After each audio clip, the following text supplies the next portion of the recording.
Chapter 658. You two problematic children, what time is it now? Why are you still fooling around? Black Rabbit, who came to Wyrm and Haruhi Hibakushi's side, looked angry. This is the big event of the Demon King's attack. Do you two have to be so calm? Isn't 16 nights over? Let's delay it for a while. Wyrm shrugged. Wyrm knew very well that 16 nights had been holding back for a while. The gift competition of the Fire Dragon's birth was not enough for 16 nights to release her pressure. That was why 16 nights was the first to rush out when she saw the Demon King's attack. At this time, Haruhi Hibakushi, who saw only Black Rabbit coming over, asked, "Speaking of which, where did the others go?" Master Shadora and Mandela went to evacuate the crowd, Black Rabbit explained. For some reason, the Demon King's exclusive black contract document did not only appear in this competition venue, but also in the entire outer gate of 54,545. For the sake of others, Shadora's local boss, Salamandra, naturally had to take on the task of evacuating the crowd to a safe place. The Demon King's contract documents are all over the outer gate of 54,545? If that's the case, I'm afraid the entire outer gate of 54,545 has become the battlefield. Wyrm speculated. Black Rabbit did not say anything, but Black Rabbit's silence meant that Wyrm was not wrong. He was most likely right. Then Black Rabbit continued. As for Master White Yiksha, she can't even protect herself. Speaking of White Yiksha, Black Rabbit seemed rather gloomy, and there was a hint of helplessness on her face. Wyrm and Haruhi Hibakushi frowned and looked at each other. It seemed that something had happened to White Yiksha. Then, Black Rabbit remembered something important and looked at Wyrm. Right. Master White Yiksha also said that if nothing happened to Mr. Villo, don't get close to her anymore. Wyrm was stunned, and then he realized. It was probably a curse on the sun. However, would Wyrm be someone who ran away in the face of danger? How is that possible? If Wyrm was really that rational, then he would not have been called a problem child by Black Rabbit. Let's go, Yao. Wyrm nodded at Yao. Yes, Haruhi Hiroyuki replied softly. Then, the two of them flew into the sky in the direction of the special seats of the competition venue, where White Yiksha was. Then, looking at the two people who flew to the VIP seats, Black Rabbit was stunned for a few seconds before it became irritable again. Wait a minute, I told you that you can't go over, you problematic children? Then, the two of them landed on the special seats. Then, Wyrm and Haruhi Biaichi discovered that there was an extra sphere made of black particles. As for the White Yiksha that we and Haruhi Biao were searching for, they were wrapped in the black fog. When Wyrm and Haruhi Hibakushi saw White Yiksha also saw them. Seeing that Wyrm was fine, White Yiksha heaved a sigh of relief. Villo, as long as you're fine. Then, as if coming to a realization, White Yiksha was shocked. No. Didn't I tell you not to come over? Why did you still come over? But just as White Yiksha finished speaking, the black fog that wrapped around White Yiksha split off and flew toward Wyrm as if it had encountered a delicacy. Be careful. That's a seal against the sun. As long as it's the sun, it can't resist it at all. White Yiksha was shocked and hurriedly warned, but Wyrm only smiled slightly. Then, what welcomed the black fog was a white flash of lightning. Zung! After the flash of the sword, the black fog that attacked Wyrm disappeared at a speed visible to the naked eye. Looks like it can't do anything against a power that can even split a star. Wyrm laughed jokingly. Phew! You! White Yiksha did not know what expression he should make. He could only laugh bitterly. Then Wyrm raised his hand that was holding the divine blade of salvation while maintaining his sword-swinging motion, and swung it in White Yiksha's direction. Zung! Another flash of white light with lightning flashed, and the black fog around White Yiksha instantly disappeared. But in the next second, the black fog appeared out of nowhere and wrapped around White Yiksha again as if it was endless. Seeing this, Wyrm could not help but frown. It's useless, Villo. Deep in the heart of the black fog, White Yiksha shook his head. I'm the incarnation of the sun. This is the curse of the Black Death that came from me, the sun. Unless the Devil King is defeated, this curse will not be lifted. Because it was a continuous curse, Wuming's divine blade of salvation could not destroy it. Unless Wuming kept slashing, White Yiksha would be wrapped in the curse again once he relaxed. However, that was too unrealistic. Therefore, other than defeating the enemy completely, there was no other way. You know that the enemy is a devil king related to the Black Death spot. Didn't you make some preparations, such as some means of resistance? Wuming was a little surprised. Although Wuming had said that his information was just a guess because of Mandela's words, White Yiksha should not have taken Wuming's information as wind. Of course I made preparations. However, I didn't expect the other party's seal to be so powerful. This Devil King is like the product of the Black Death spot itself. Hearing White Yiksha's words, Wuming was relieved. The relationship between White Yiksha and pests was akin to natural enemies. It was just like how the natural enemies of mammals were snakes. Although some humans were not afraid of snakes, as mammals, the fear of snakes was still engraved in their bones. The reason they were not afraid of snakes was only because they were raised. At this point, Wuming no longer felt conflicted. Then, Wuming picked up a black contract from the ground and read it. Seeing that the leader designated by the competition fee was White Yiksha, Wuming could not help but laugh. Choosing you as the leader and not allowing you to move about freely, pest is truly merciless. This was like allowing you to participate in the competition, but not allowing you to appear. However, because of the connection between the sun and the Black Death, White Yiksha was bound to suffer this time. Stop mocking me. Hurry up and defeat the Devil King. The Black Death spot is not like anything else. If the Black Death spot spreads and hides in the situation, or even your bodies, the consequences will be unimaginable. White Yiksha said solemnly. White Yiksha was right. The incubation period of the Black Death spot was only a few days. The Black Death released by the Devil King was even shorter. If infected, it was possible for one to die instantly. Wuming nodded and then looked at the victory conditions. Chapter 659. Reading through the black contract document, Wuming saw the organizer's user. Grim Gimli Hamel, huh? Wuming nodded. It was indeed Hamel. Then Wuming looked at the participants, which was Wuming's conditions for winning. There were two conditions. The first was to defeat the organizer's game leader. The second was to break the fake inheritance and establish a real inheritance. Seeing this, Wuming felt that it was quite easy to achieve. Be it the former or the latter, it was not difficult for Wuming. The former depended entirely on strength, while the latter depended entirely on wisdom. Wuming had no problem with either. However, in Wuming's opinion, the part about breaking the fake inheritance and establishing a real inheritance was still lacking. Simply put, there was a lack of information. However, Wuming was not prepared to follow the other party's arrangement. After all, Pest was not the only one who had the organizer's authority. At this moment, Black Rabbit hurriedly ran over. Ha, ha, you two. Didn't I tell you not to come over? Black Rabbit panted. It was unknown whether he was tired or angry. It's fine now, Black Rabbit. The curse can no longer take effect on the Villo. White Yiksha reminded Black Rabbit. Following White Yiksha's words, the black fog surrounding White Yiksha stirred. However, it did not attack the Villo. It looked as if it was afraid of Wuming. However, the black fog was targeting White Yiksha. After witnessing Wuming's power, the black fog became obedient. At this moment, Haruai Buyao spoke. Right, Black Rabbit, where did Flying Bird go? Haruai Biao looked around. There was no trace of Juyuan Flying Bird. And the only one who flew out was 16 Knights. Logically speaking, Juyuan Flying Bird should still be here. After Haruai Biao finished speaking, Black Rabbit looked around. He could not find Flying Bird. Right, where's Miss Flying Bird? Why is it gone? Black Rabbit exclaimed in surprise. We're asking you. Wuming helplessly knocked on the Black Rabbit's head. It hurts.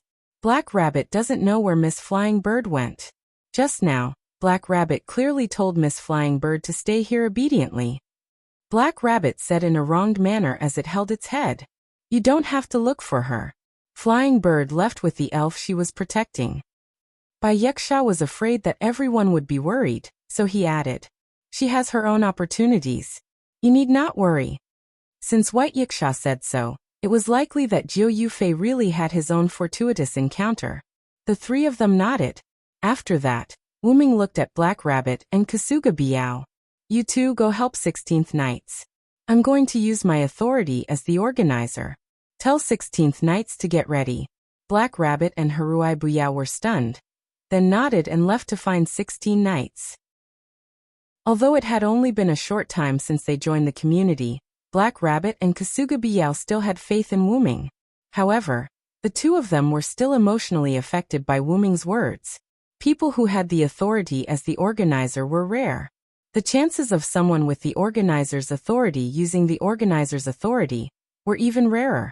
That was because the organizer's authority could only be used under two circumstances. First, it was used by the Demon King to invade others. Second, it was used by the person who faced the Demon King. White Yiksha was such a person. Without the Demon King, White Yiksha and the others would not use the organizer's authority, because there was no need. Although the organizer's authority was a punishment for those who did not abide by the rules and found loopholes in the rules, when the time came, those people would voluntarily admit defeat. That was because once they were trapped by the organizer's authority, the result would not be so simple. Simply put, it was the difference between surrendering and being caught. Hence, the organizer's authority was basically used to deal with disobedient demon kings. Oh, Villo boy, you're going to use the organizer's authority? Hearing Wu Ming's words, White Yiksha looked at Wu Ming with a smile. That's because I'm guessing that Pest isn't the only force attacking. Oh, could it be that you've gotten into trouble again? White Yiksha asked with interest. We can't be sure if there's anyone else. I can't be sure, but, Wu Ming said as he looked at White Yiksha. This time just be a good spectator. Leave the limelight to us, no name, White Yiksha. Wu Ming smiled at White Yiksha. This made the helpless White Yiksha sit on the ground unhappily, and turn his head away. At that moment the ground suddenly shook. Rumble. Immediately after, the sky started to darken, and the moon appeared high in the sky. In the distance, a small mountain could be vaguely seen. If one stood high up in the sky, they would be able to see a river flowing down from the mountain. The surrounding buildings in the northern district seemed to have been dragged into the ground by something, and all of them sank. Then what floated up to the surface were Western German medieval village buildings. Not only that, but even the land had changed its appearance. Only the people participating in the fire dragon's birth ceremony did not change. Also, there was something else that did not change, and that was the glass painting of Hamel's Pied Piper. It was still in its original place. The bright moon hung high in the sky, and the houses were all dark and empty. The streets were filled with people who had come to participate in the fire dragon's birth ceremony. It was as if someone had brought everyone here to another place. Inherent barrier? Wu Ming muttered silently. Although I don't know where you found this term, it's very appropriate for the current situation. It looks like we've come to the Demon King's home ground. White Yiksha sat on the ground filled with black fog and spoke to Wu Ming. Logically speaking, White Yiksha should be enveloped by the black fog and unable to communicate with the outside world. However, due to Wu Ming's previous sword strike to the black fog, and White Yiksha's preparations to deal with the Black Death's inheritance, the black fog only limited White Yiksha's ability to move. Conversation was still possible. This might not be Yuding anymore. If I'm not wrong, this might be Hamiltown, right? Before White Yiksha could finish, Wu Ming interrupted him. White Yiksha nodded. The countryside at night, the mountain range in the distance, and the river. In addition, the enemy this time was Hamel's Pied Piper. Therefore, this was most likely Hamiltown. However, Wu Ming smiled. Fortunately, my tricks weren't affected at all. Then Wu Ming snapped his fingers. In an instant, in Hamiltown, other than the few people selected by no-name Wu Ming, everyone else disappeared in an instant. Such a large-scale spatial movement. Villo boy, you scared me. White Yiksha looked at White Yiksha in surprise. That's right. Wu Ming had used spatial movement to move almost everyone in Hamiltown out of the inherent barrier. Chapter 660. However, Wu Ming was not powerful enough to teleport everyone out of the outer sect in an instant. Because I already knew that the Demon King would attack, I have been wandering around the outer sect for the past few days. But in fact I was setting up a space technique. The purpose was to be useful at this moment. Wu Ming explained. Wu Ming's spatial spell was a spell that Wu Ming had researched himself. Its main body was the Lune Rune, and its auxiliary body was the magic of Yggdrasil, World Tree. It was not that Wu Ming was talented, but Wu Ming's noble artifact, the nameless spellbook, helped him create the spatial spell. As everyone knew, heroic spirits could no longer increase their strength because they were dead, and their noble artifacts could no longer grow. That was the tragedy of being a fighter for two great restraints. Although it was an iron rule for heroic spirits, it did not affect Wu Ming at all. The simplest and crudest reason was that Wu Ming was still alive. Cough, cough. In the beginning, Wu Ming refined his weapon into a noble artifact because his noble artifact had greater possibilities and growth potential. That was why Wu Ming followed Skaha's suggestion to refine his noble artifact. After all, if Wu Ming's noble artifact could not grow, then it would be useless to Wu Ming, who was a root dragon. Of course, Wu Ming was the only one who had the ability to upgrade normal weapons, and even non-weapons into relics and make them grow. The nameless spellbook was the best example. After following Wu Ming for so many years, although it was not directly baptized by the root dragon, the nameless spellbook was indirectly affected. Although it was not that powerful, the nameless spellbook could fuse the Lune Rune and Yggdrasil, World Tree, magic to form a new magic spell or magic. Just like that, Wu Ming wanted this spatial spell. After recording the Lune Rune into the nameless spellbook, the book automatically created this special spatial spell. However, in White Yiksha's opinion, no matter how special it was, it could not be so overpowered. He could teleport everyone within the spatial spell's range with a snap of his fingers. Did he have to be so overpowered? Of course, it was not that overpowered. That was because the target of Wu Ming's spatial spell was not land or buildings, nor was it engraved in space. It was for everyone. After all, whether it was engraving the spatial spell on buildings or space, there was a possibility of failure. This failure did not refer to engraving the spatial spell, but because Wu Ming needed to teleport people. Wu Ming could not guarantee that everyone who was engraved with the spatial spell would be teleported away when he activated the spell.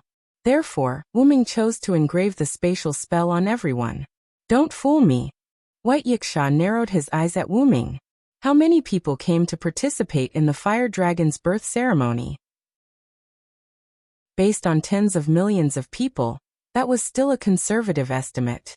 Therefore, how could Wu Ming inscribe spatial tactics for so many people in such a short time?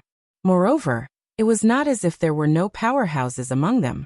How could they not realize that they had been engraved with someone else's spell? Moreover, if nothing unexpected happened, these people were now in the enemy's gift competition. Logically speaking, they should not be teleported away. When White Yiksha asked one question after another, Wu Ming patiently explained to him. First of all, the answer to the first question is that this spatial spell has the attribute of transmission and multiplication. White Yiksha, who was not stupid, understood Wu Ming's simple explanation. Because of transmission, when the person with the spatial spell on their body comes into contact with others, they will transmit their spatial spell to the other person. And because of multiplication, the spatial spell will split and multiply once when it is transmitted. Wu Ming did not continue. White Yiksha understood everything.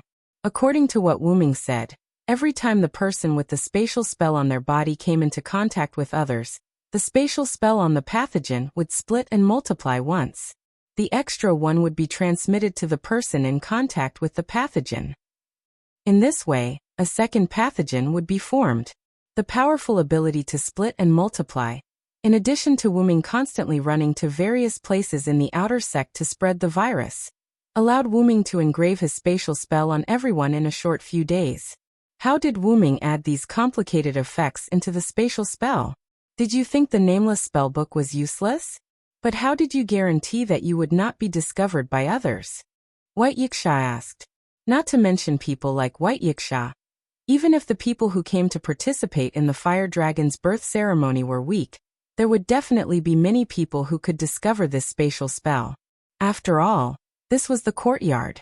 Even if they were weak, they still had the gift of miracles accompanying them. I will answer this and the third question together.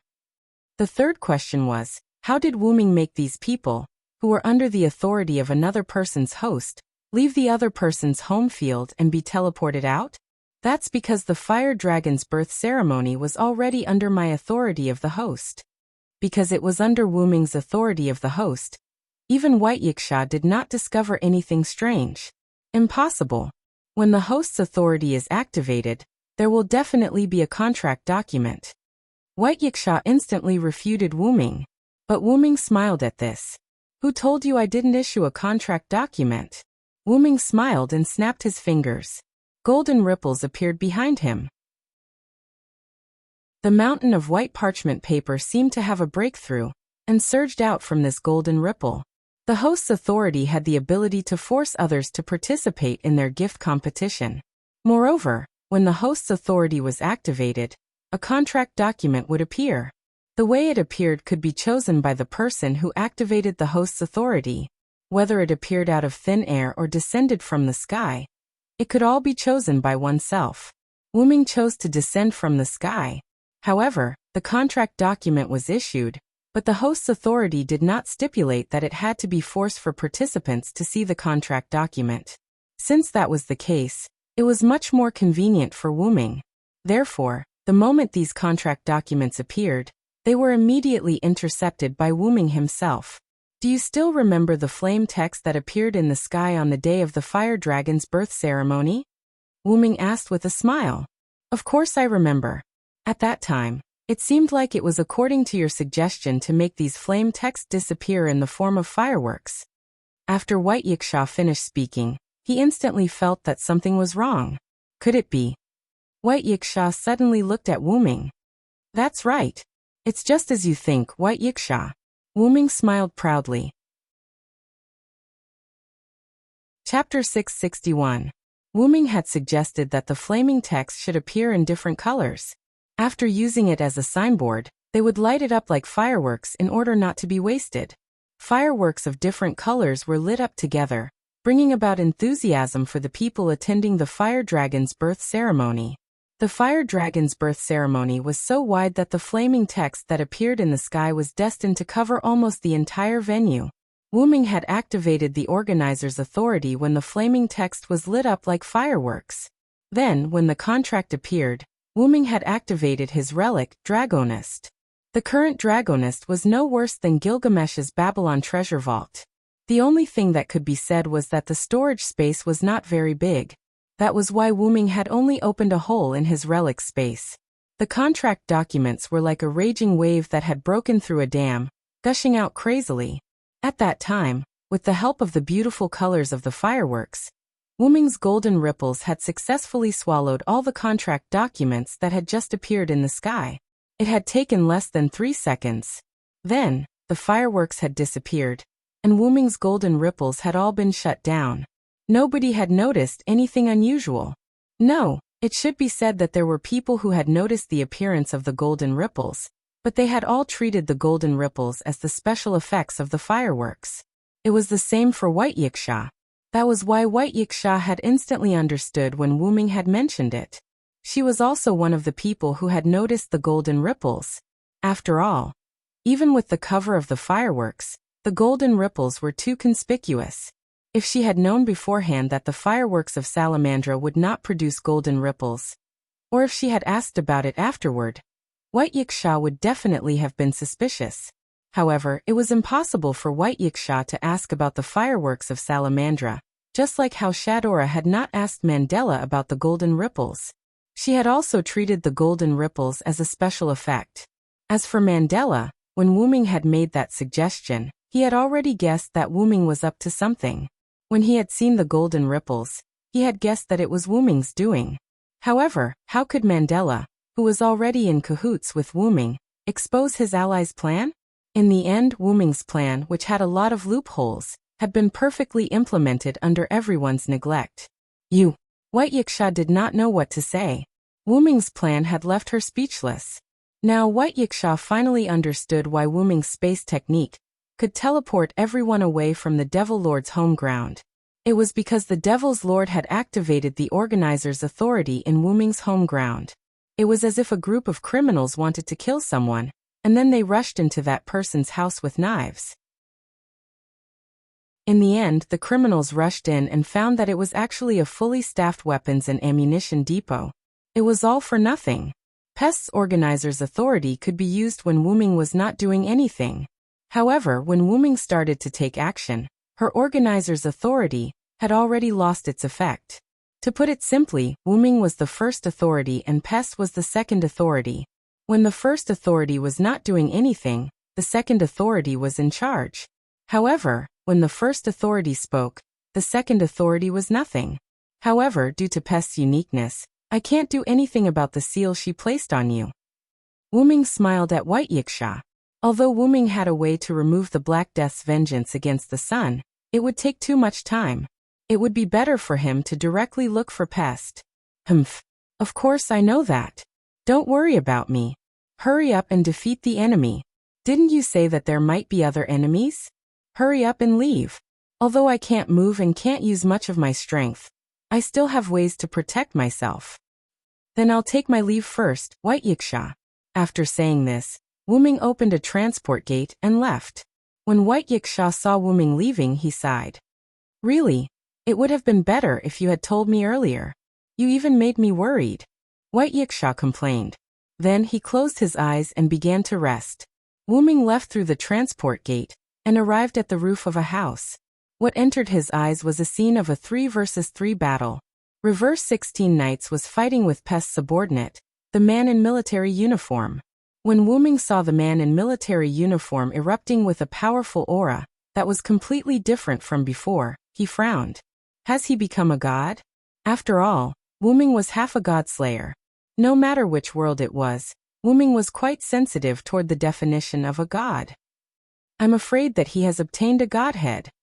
After all, in this world, as long as one had a godhead, one would be a god. As for where the man in military uniform had obtained his godhead, wasn't it obvious? Naturally, it was given to him by his master, Pest. Although this made things awkward for a god, in the box court world, becoming a god was as simple as that. After Wyrm finished speaking, he stopped watching the fight between the two men.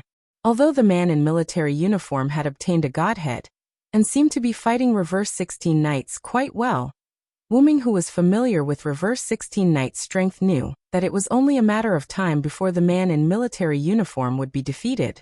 Then Wyrm looked toward Pest's subordinate, the woman in revealing clothes.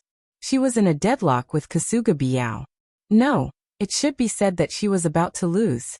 At this moment, this female subordinate of Pest's was starting to become faintly discernible. This meant that she was about to disappear. Wyrm could clearly sense the aura of his origin fire from her body. Although Kasuga Biao was unable to fully control the power he obtained from Wyrm, he could use Wyrm's origin fire as a bomb. Although it was very likely that he would injure himself, this was a killing move that could kill his enemy in a single strike. Pest's female subordinate did not disappear immediately. It was likely that something had taken the hit for her. As for the unknown person or object that had taken the hit for her, it was burned to ashes by the origin fire. Then Wyrm looked toward Pest. To Wyrm's surprise, Pest had also become a god. Is this the boost from Hamiltown? Or did someone give Pest a godhead? Wyrm guessed. Pest was currently fighting against the Black Rabbit, who was wielding a golden lightning bolt. Upon closer inspection, the Black Rabbit was not wielding a golden lightning bolt at all. It was clearly a Vajra with golden lightning bolts on it. That was most likely the Sakra's god relic, or rather, a simulated god relic. As the Sakra's dependent, it was naturally not strange for you two to possess the Sakra's god relic. Although the lightning bolts could not do anything to Pest, they could not harm her either.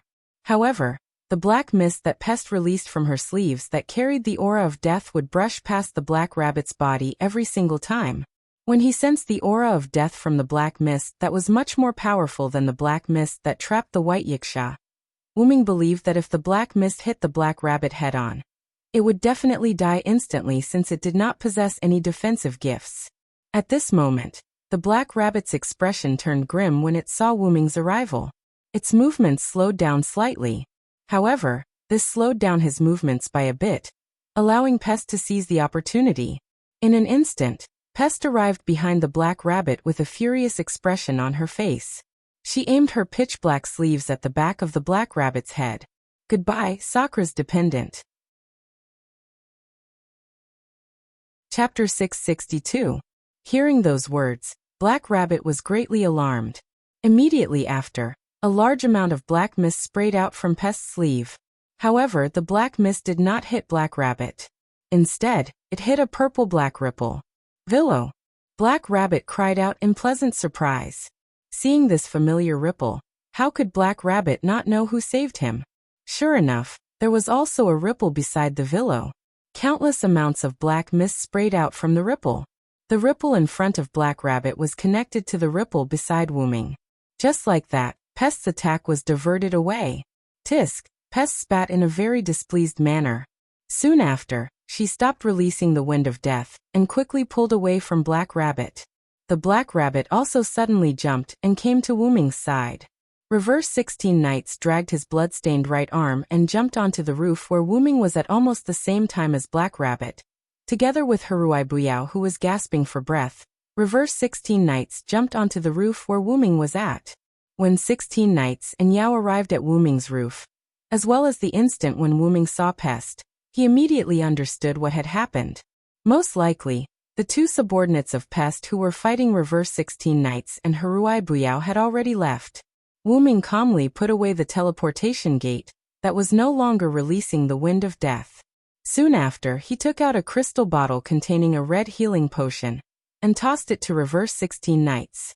Thanks. Reverse 16 Knights received the bottle and casually thanked Han Shua. Soon after, he bit off the cap of the crystal bottle and gulped down the healing potion within the crystal bottle. In an instant, a green radiance enveloped Reverse 16 Knights' right arm. Although there were still traces of blood, his injury was completely healed. Soon after, Wyrm looked at Pest, who was flying in the air. This is the second time we've met, right?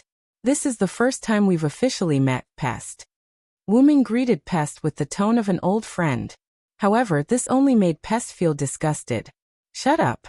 I don't want to hear your voice. Pest's expression was slightly malevolent as she glared at Wyrm.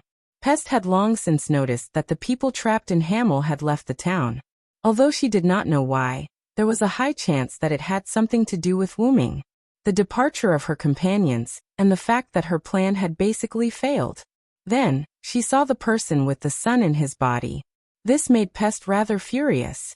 If it wasn't for you, I would have already succeeded. Pest shouted somewhat hysterically. However, this was just self-deception. At least without me, your plan won't succeed. You know that, don't you? After witnessing Reverse 16 Knights and Kasuga Yari eliminate her subordinates and companions, Pest realized that these two possessed considerable strength. In addition, there were also Indra's subordinates here, as well as the leaders of Salamandra, Shadora and Letitia, who weren't here. If all of them joined hands, Pest really wasn't confident. Not to mention, what if there were other experts who weren't weak? One could only say that Pest did not gather enough information beforehand. Or perhaps she, in short, Pest who had understood everything was merely self-deception, self-consolation, and venting the dissatisfaction in her heart. It's over, said Wyrm indifferently. Truth be told, Wyrm did not wish to attack Pest. Possessing the authority to take revenge on the sun meant that Pest had been abused by the sun. Because of that, Pest chose to become the Demon King. Demon Kings were loathsome, frightening, and hateful. However, there was a good saying. A hateful person would definitely have a pitiful side. That said, Wyrm also knew this saying. A pitiful person would definitely have a hateful side. The reason why Wyrm did not wish to attack Pest was because Pest had accepted Wyrm's cotton candy back then.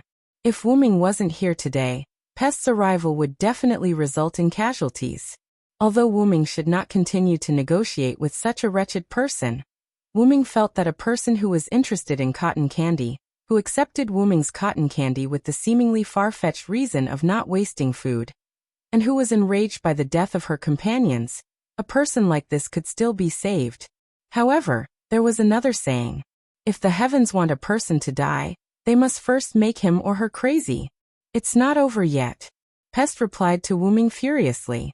As if responding to Pest's final words of madness, the glass paintings with the words Hamel's Pied Piper, in the town of Hamel all erupted with powerful power. The power condensed into black mist. Then, in merely an instant, the black mist condensed above Pest's head, and turned into a large amount of black substance. Slowly, the black substance absorbed even more of the black mist, and began to gradually grow in size. Although it appeared to be slow, in merely a few seconds, the black substance had grown to a size comparable to the entire town of Hamel. As for the glass paintings with the words Hamel's Pied Piper on them, they were all shattered. Regardless of whether it was Wyrm, 16 Knights, Black Rabbit or Haruhibuyaichi, the four of them could clearly tell that this clump of black substance was no simple matter. It was no longer in existence on the same level as the black mist from before. If the clump of black substance above Pest's head were to smash down, the impact alone would be enough to shatter the entire town of Hamel. However, as Wyrm was here, Black Rabbit and Haruhibuyaichi were not too worried. As for 16th Knights, he did not arrogantly say leave it to me to deal with. After all, 16th Knights only possessed inhuman abilities in his body, fists, legs, and other aspects. Faced with such a large clump of unknown black substance, he did not think that his fists would be able to destroy it before it landed. As for Wyrm, he would naturally be able to do it. However, Wyrm did not intend to choose this path. Instead, he chose another path. Killing Pest would solve all his problems. Golden ripples spread out from Wyrm's body. A white holy spear was automatically spat out from within. Then a hand grasped the spear tightly. As the space within the dragon nest was fixed, no matter what state Wyrm was in, as long as he could open the dragon nest, he would be able to take out the items within. As for these items, they were all genuine items that had accompanied Wyrm in his adventures. The item that Wyrm took out was the one that had accompanied him from the very beginning. It was a precious artifact that was given to him by his master and sister, Skaha. It was an artifact refined from a branch cut from the core of the Nordic World Tree. At this moment, Wyrm held the spear of the World Tree in a reverse grip. He was in a throwing posture as he madly poured his magic power into the holy spear. Then, Wyrm uttered the true name of the companion that had accompanied him for a long time and threw it out. Pest was unwilling to give up. Carrying the madness of perishing together with her, she charged down ferociously with the black substance above her head. Together with the holy spear, the holy light pierced toward Pest, who was charging over with the black substance. Then the light covered 16th Knights, Black Rabbit, and Yao's eyes. Chapter 663. You really gave me a fright. The voice belonged to 16 Knights. Hearing 16 Knights' voice, Black Rabbit slowly opened his eyes that were shut due to the strong light. Then, Black Rabbit noticed that the scene before his eyes had changed. The scene before him was supposed to be Hamiltown with the moon hanging high in the sky. However, it was now the fire dragon birth ceremony with the sun hanging high in the sky. What's going on? Black Rabbit looked at 16 Knights and Kasuga Hibaku beside him in shock. Oh right. Where's the Villo and Pest? Why are they gone? Black Rabbit asked anxiously. However, regardless of whether it was 16 Knights or Kasuga Hibaku, they had no time to answer Black Rabbit. Dong! Kasuga Hibaku leaped behind Black Rabbit. Then he kicked a two-headed dragon lizard that looked like a lizard behind Black Rabbit, and sent it flying. Let's deal with the danger before us first, Black Rabbit. 16 Knights also sent the two-headed dragon lizard in front of him flying with a punch. He answered Black Rabbit excitedly without even turning his head. Black Rabbit was confused. He did not know what was going on. Aren't these the split bodies of absolute evil? Why would it appear here? The Black Rabbit let out a sorrowful cry. Oh, looks like these guys aren't as simple as they seem. 16 Knights was slightly excited. How could this be? However, there was no time for Black Rabbit to complain. But don't think too much about it. They're coming. On the other side, Wyrm was hovering in the sky above the fire dragon birth ceremony. At this moment, Wyrm was holding a ball of black substance in his hand as he hovered in the air. Pest was killed by Wyrm's relic. The explosion caused by the aftershock destroyed Hamiltown as well. The instant before Hamiltown exploded, Wuming activated the spatial art that he had carved on Black Rabbit, 16 Knights, and Yao and sent them out. This was why Black Rabbit and the other two discovered that they had returned to the Fire Dragon birth ceremony when they opened their eyes. White Yiksha aside, the spatial explosion was slightly dangerous for Black Rabbit and the other two. Oh right. By the way, when Pest died, the curse on White Yiksha had disappeared. Thus, Wuming did not bother with White Yiksha. If a mere spatial explosion could kill White Yiksha, then Wuming would definitely find a piece of tofu to kill himself. The reason why Wuming didn't leave with Black Rabbit and the others was because of the black substance in Wuming's hand. This was a strand of energy that Wuming had intercepted before Pest disappeared. We'll talk about it later. As Wuming spoke, he placed the energy he intercepted from Pest into the golden ripple that appeared beside Wuming. Then the golden ripple closed. Wuming looked down. Sure enough, Pest is not the only guest here this time around. The reason why Wuming said this was because a large number of twin-headed lizards had appeared in the Fire Dragon birth ceremony. These twin-headed lizards that resembled dragons were constantly attacking the Fire Dragon birth ceremony. Now, a portion of the Fire Dragon birth ceremony had already turned into ruins. As for the people rescued by Wuming from Hamel, although there were many of them, they were all moved to one place by Wuming. Then, under the arrangements of Shadora and Mandela, Salamandra immediately evacuated these people. They completely withdrew from the Fire Dragon birth ceremony. That's right. When Wuming moved the majority of the people out of Hamel, Shadora, Mandela, and Salamandra's guards were all moved out together. Afterward, Shadora and Mandela discovered the twin-headed dragon's attack in time and protected democracy. Then, without even fighting, they directly withdrew from the Fire Dragon birth ceremony. Although ordinary people might not understand this action, some people who had lived long enough or had rich experiences understood that the enemy was not that simple. Why? Naturally, it was because of the twin-headed dragon's strength. These twin-headed dragons were not ordinary existences. They were all the splits of some ancient demon king. Among them, the strongest of the splits had god-level strength. Apart from that, these splits could split again through blood. In other words, they were existences that would increase in number the more they fought. Not to mention the number, just the fact that the strongest of the splits was a god-level existence was already enough to deal with. If Salamandra's members were to fight against the twin-headed dragon army, there was an 80 to 90% chance that Salamandra's members would be wiped out. That was because these twin-headed dragons were existences that ranked at the bottom of the 5 digits. What did a 5-digit number mean? Pest was a 5-digit number. Her all-out attack could kill most of the people in the Fire Dragon birth ceremony. It was that simple. Even if it was a 5-digit number, it was not something that Salamandra, who was in the middle or lower 5-digit number, could deal with.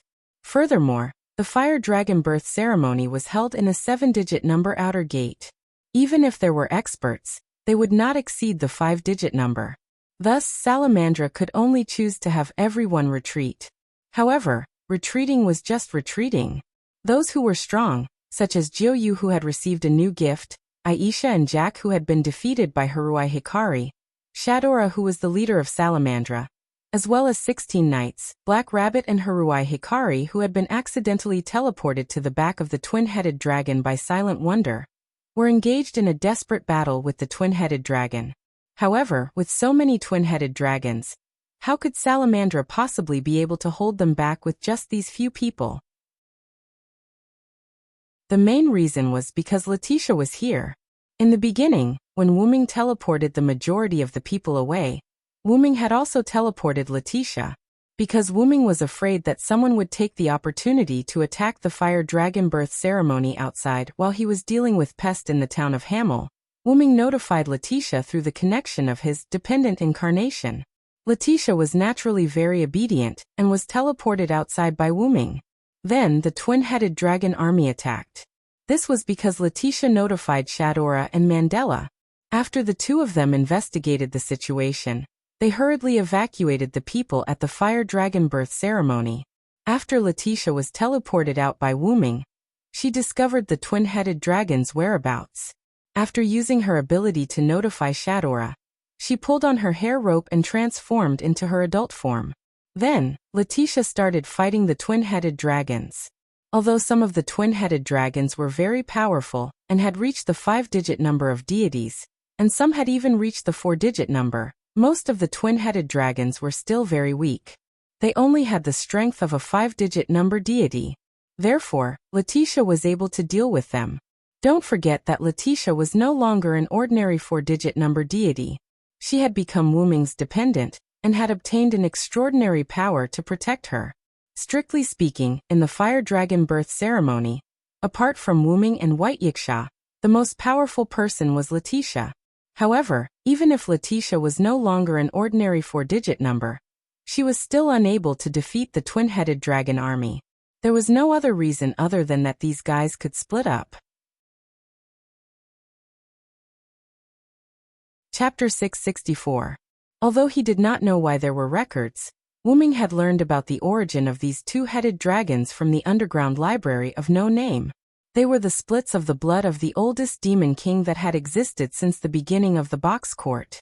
That demon king was called Azidakaha, and he was the most powerful evil god in the sect of fire. He was one of the oldest god slayers, and he was called absolute evil in the humans' final trial.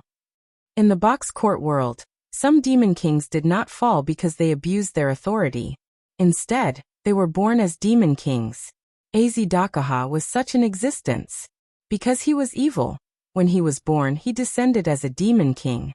The reason why Azidakaha hadn't been seen all these years was because 200 years ago, it was led by the largest community in the East District.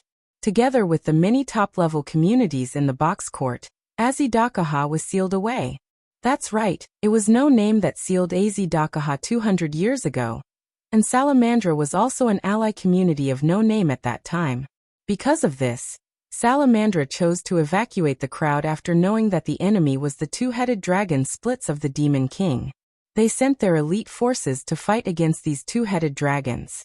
The reason why these two-headed dragons were so difficult to deal with was not because of their strength, but because they could split. This was Azidakaha's special characteristic. Its blood would give birth to Azidakaha splits. The first generation of two-headed dragons that were born from its blood had the strength of a god. These first generation would inherit Azidakaha's special characteristic, and their blood would give birth to splits. However, the second and third generation of two-headed dragons that were born later on would have their strength greatly weakened. However, the weakest of them would still have the strength of a 5-digit level. 200 years ago, in the battle against Azidakaha, Azidakaha had shed a lot of blood. That blood had split into these two-headed dragons and spread throughout the box court world.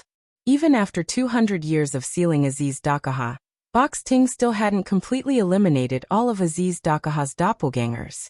However, even if there was still a two-headed dragon in the courtyard, it couldn't have suddenly appeared here. One had to know that this was the boundary wall between the 399-9999 outer sect and the 4000000 outer sect. Although it couldn't be considered as flourishing, it wasn't remote either. How could these two-headed dragons suddenly barge in?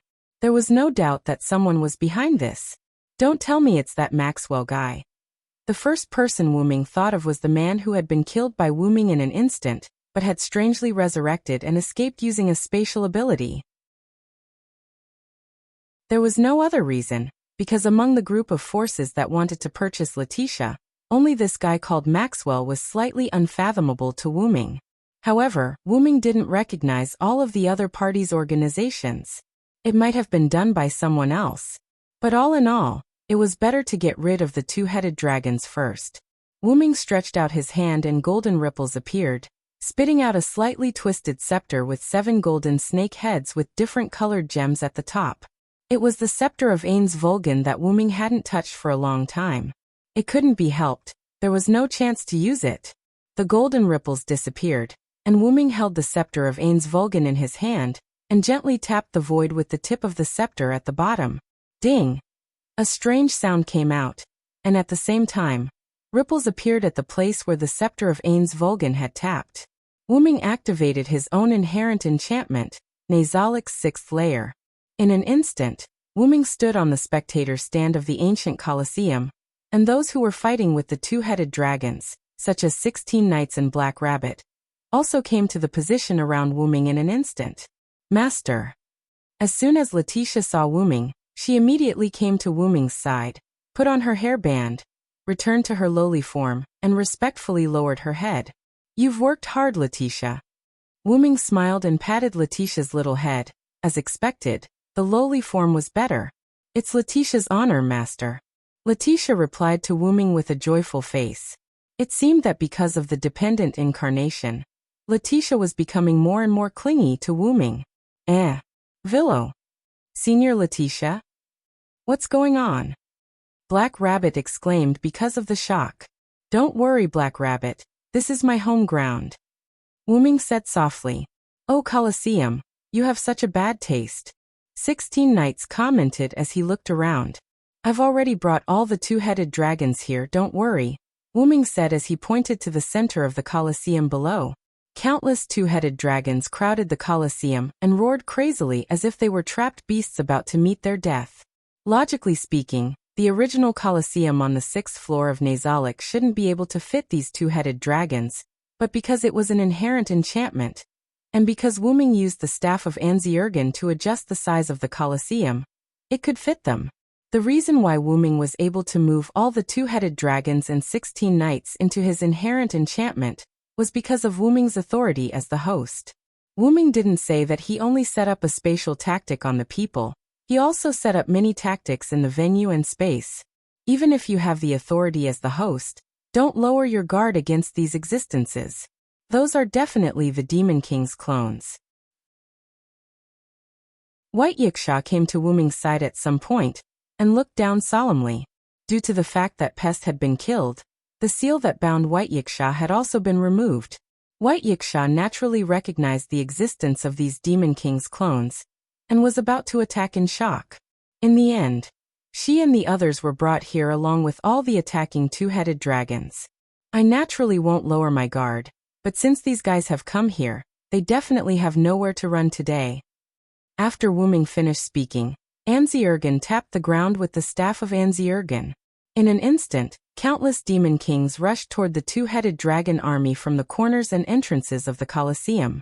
When the two-headed dragon army saw that there were living creatures, they immediately charged forward. In an instant, the monsters and the two-headed dragon army clashed. This shocking scene stunned Shadora, Aisha, Flying Bird, Yao, Black Rabbit, and the other women.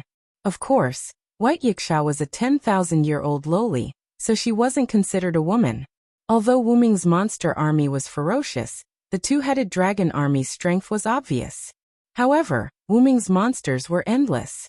The two-headed dragon army could split up when it was injured, which led to a balanced situation at the moment. Do you need help, Villo Brat? White Yiksha saw that Wuming's monster army couldn't take down the two-headed dragons in a short time, and her restless heart started to jump. After all, she was aggrieved and could only move freely after Pest's death. The monsters I released are the magic projections of my inherent enchantment, because you can attack them at will. This sentence made White Yiksha laugh. Then I won't hold back. Then the sun appeared.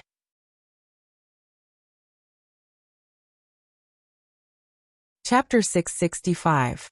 Everything was over.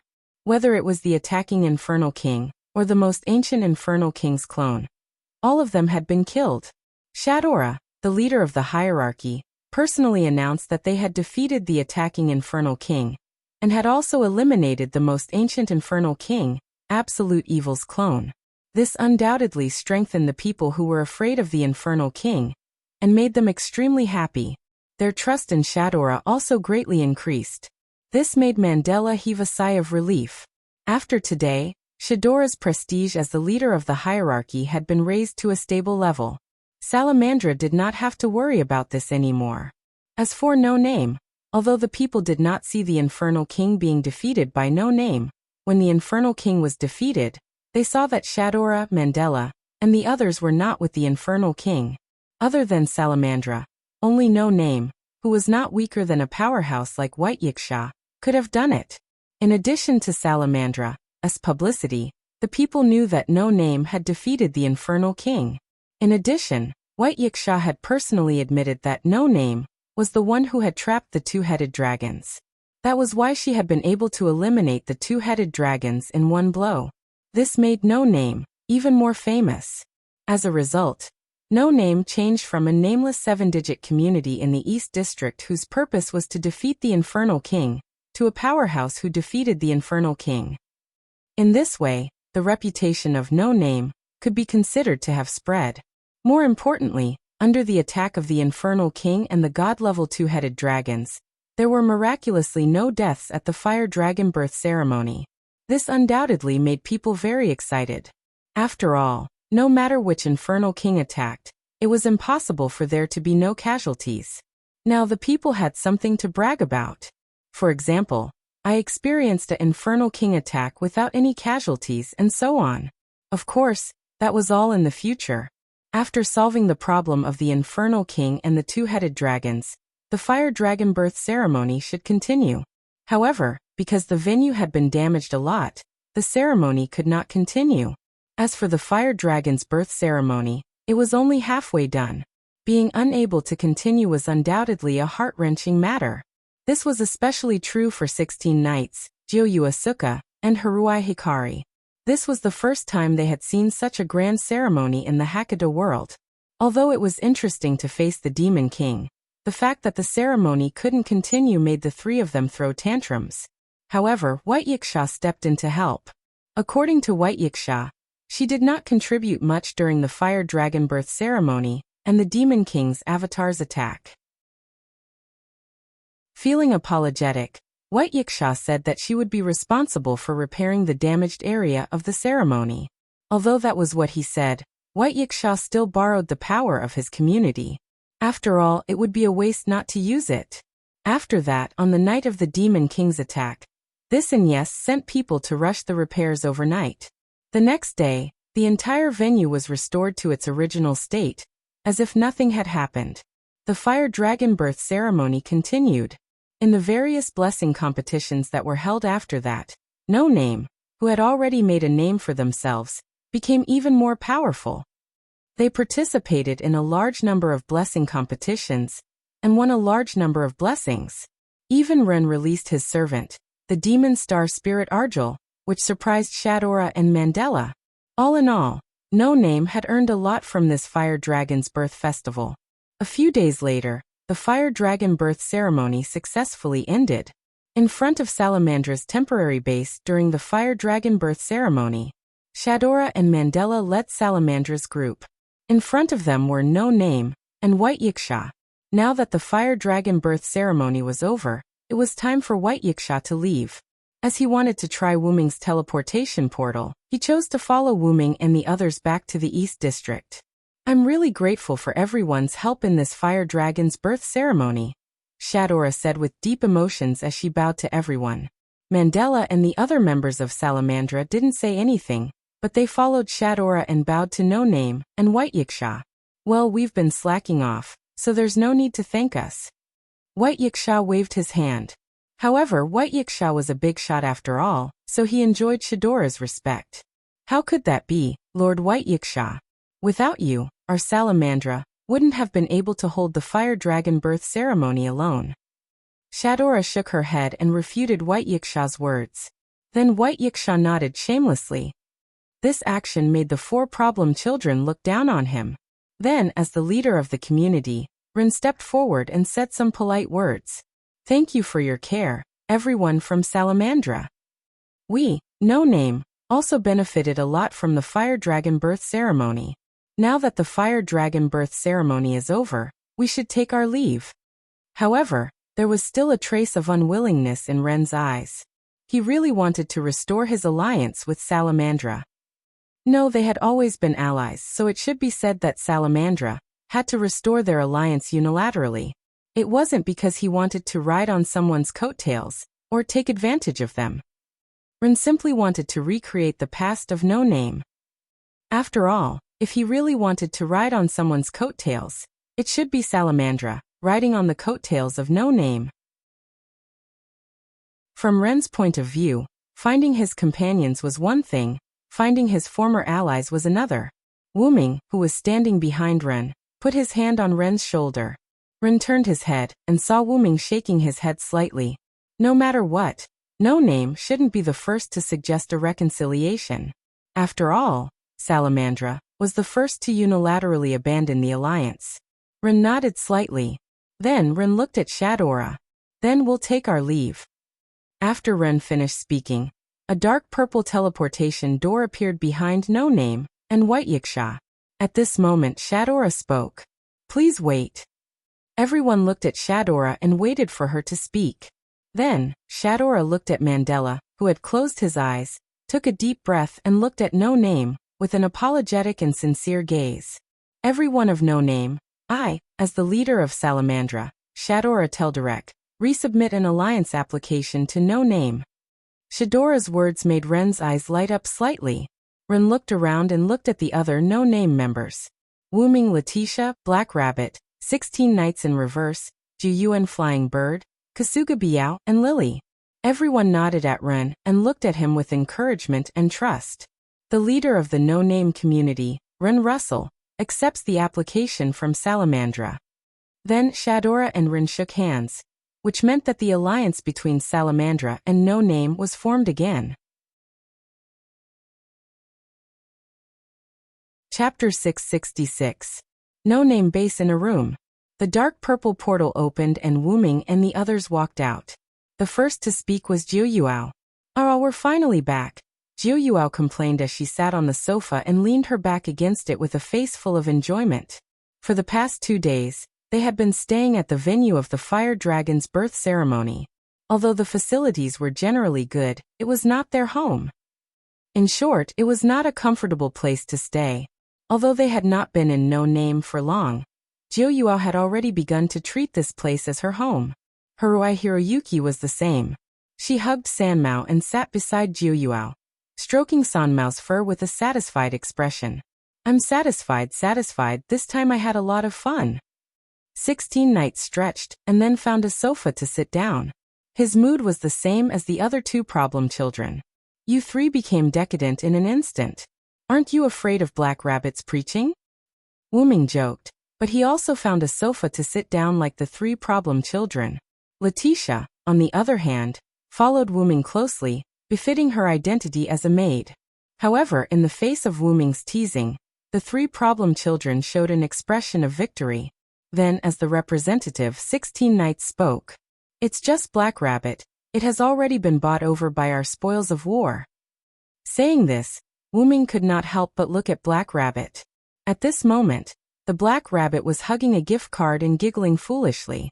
Black Rabbit did not even resist when White Yiksha was taking advantage of it. "Did you guys give all the prizes you won from the gift competition at the Fire Dragon's birth ceremony to Black Rabbit?"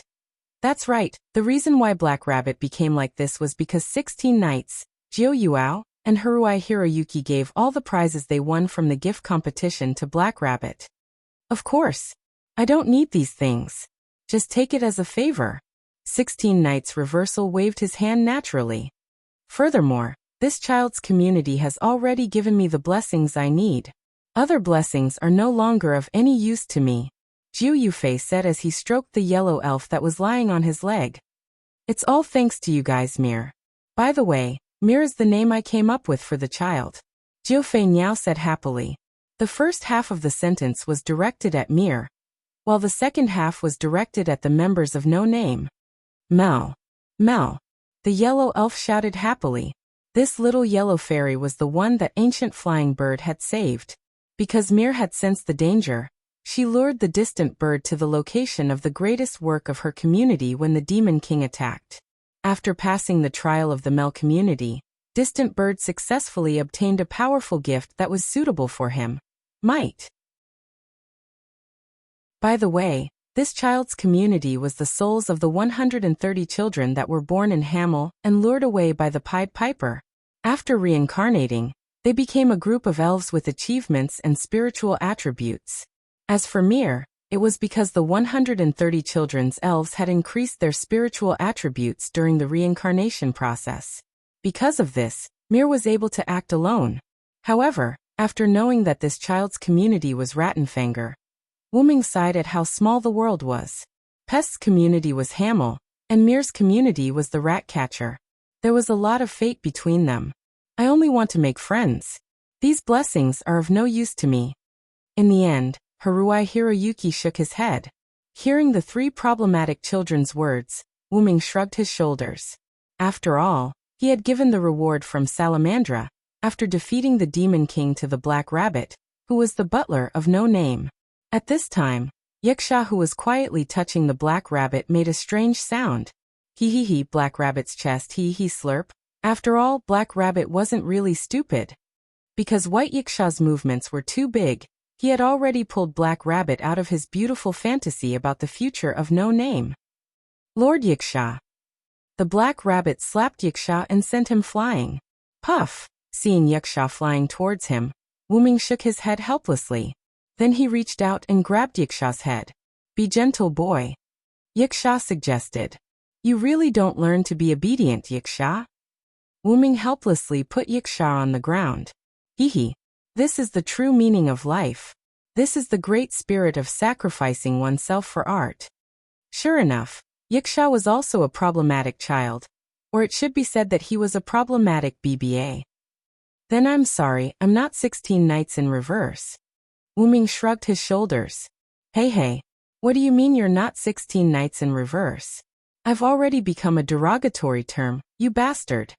Although his tone was rough, 16 Nights in Reverse still had a smile on his face. Shaking his head helplessly, Wuming stopped chatting with this group of problematic children. Run, Black Rabbit Lily, let's go arrange these gifts that we won from the Fire Dragon's birth ceremony in the community. Wuming said and looked at Run, Black Rabbit, and Lily. Not only did the three problematic children give gifts, Run also won a lot of more practical gifts. With these gifts, our no-name can be considered to have some assets. Black Rabbit hugged the gift card that stored the three problem children's contributions with a face full of happiness. As a moon rabbit whose motto was contribution, the Black Rabbit was extremely happy when she thought of contributing to the community.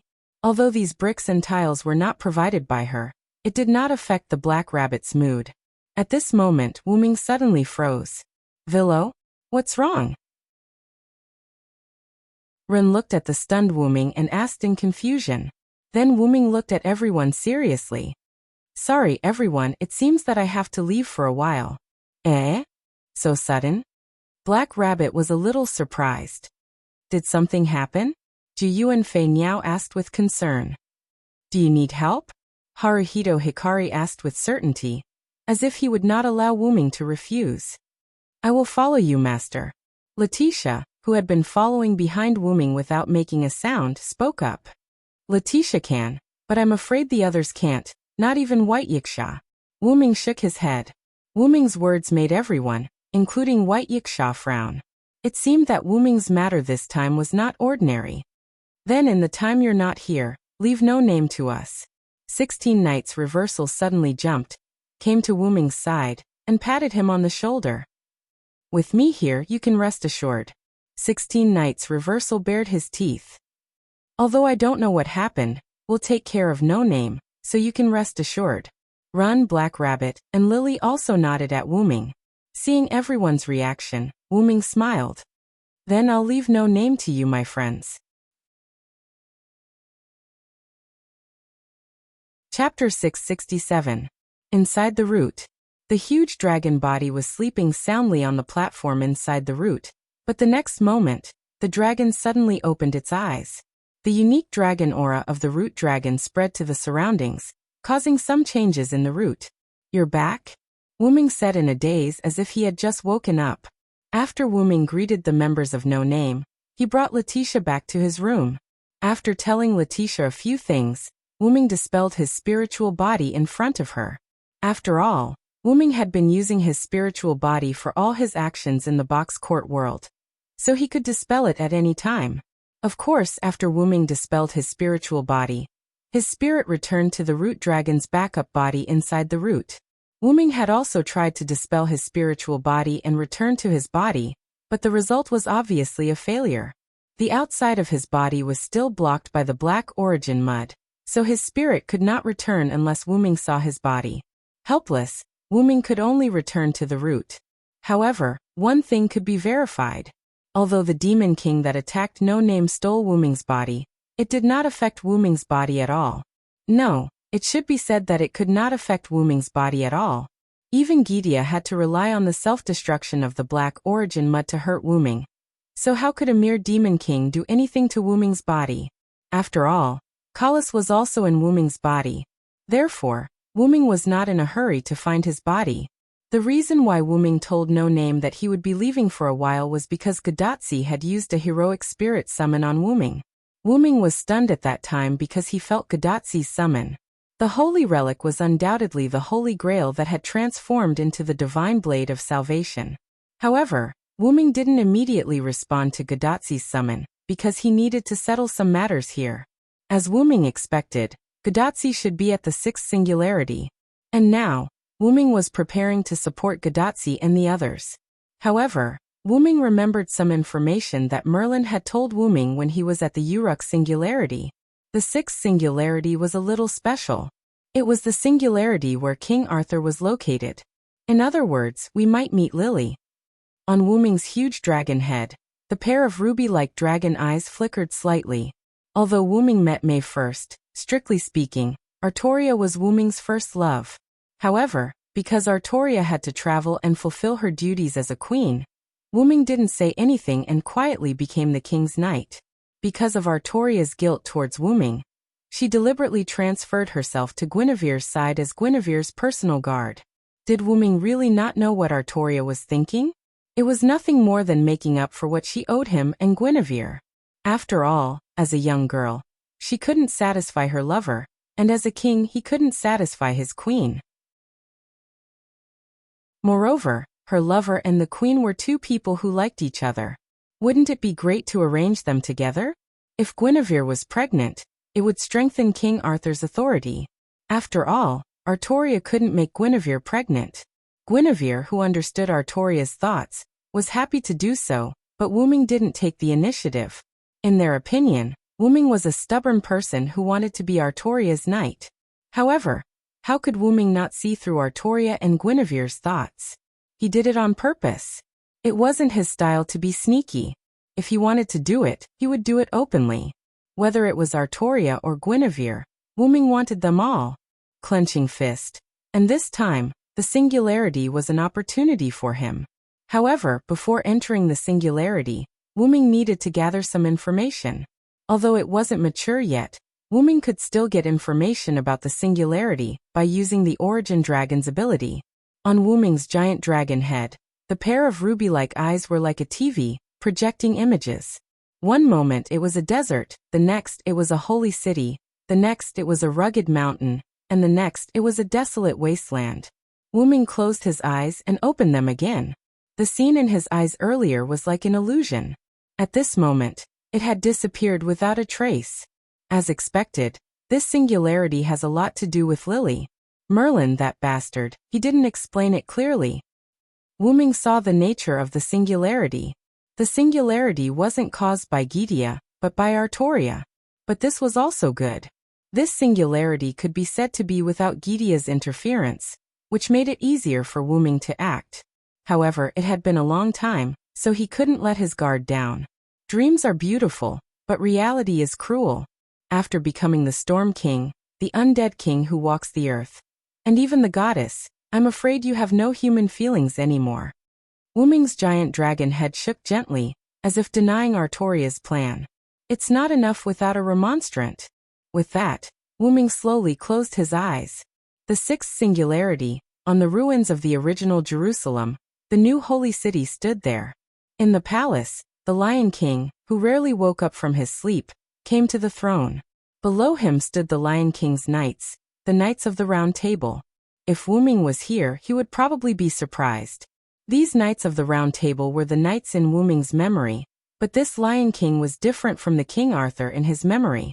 Compared to King Arthur, the Lion King was taller, had a more mature face, and a more mature chest. But even so, Wuming could still see that the current Lion King was the former King Arthur, Artoria.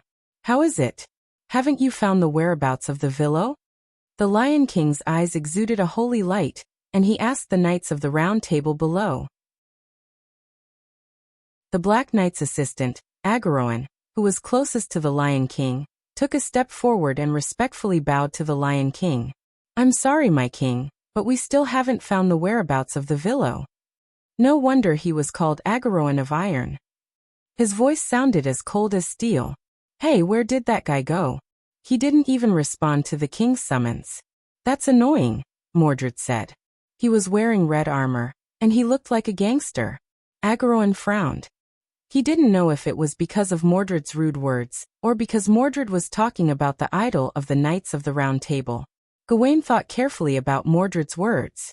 Although there were only a few Knights of the Round Table between the thrones here, basically all of them had been summoned by the king's summons. They were not here because they had died on the battlefield, or were executed. It's not impossible that he wasn't summoned here. After all, Bird. Enough. Argyle of Iron interrupted Gawain. "The Villo is not someone you can talk about." After Agaroan spoke, no one said anything. They quietly waited for the Lion King to speak. After a long time, "Continue to look for the Villo. At the same time, continue the saint selection. If there's anything urgent, go to Guinevere. She will tell me." After that, the Lion King got up and left. "Farewell, my king." Behind him, the Knights of the Round Table respectfully said. However, in a place where no one could see, the Lion King sighed slightly. Wooming.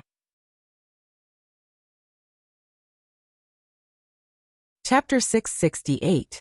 The sun shone on the ground that seemed to have been burned by flames, and the surroundings were filled with a barren aura. The ground was barren, and there was no sign of life. Even the trees were only left with black branches that seemed to have been burned, giving people a feeling that they would break with a touch. The black branches were like forgotten people, quietly standing on this barren land. A few black figures wandered among them, hidden by the shadows of the forest formed by the black branches. Suddenly, a bright blue light lit up in the forest, formed by the black branches, and a magic circle was automatically engraved on this barren land. The surrounding black figures slowly approached, and they could vaguely hear whispers that sounded like a spell. "Show yourself." However, they who were no longer afraid of death began to slowly approach this strange magic circle that might bring them food. Suddenly, the magic circle was engraved, and the light shone brightly, causing the few black figures hidden in the shadows to groan in pain, and at the same time, their figures were exposed. They were zombie-like creatures, and their faces were so thin that they were almost distorted. Filth mixed with blood wrapped around their bodies, and the black, smelly, and tattered cloth covered their bodies that were already riddled with holes and were as thin as firewood, as if it would not be strange if they died in the next moment. They, who were used to living in the dark, had a strong resistance to the sudden bright light.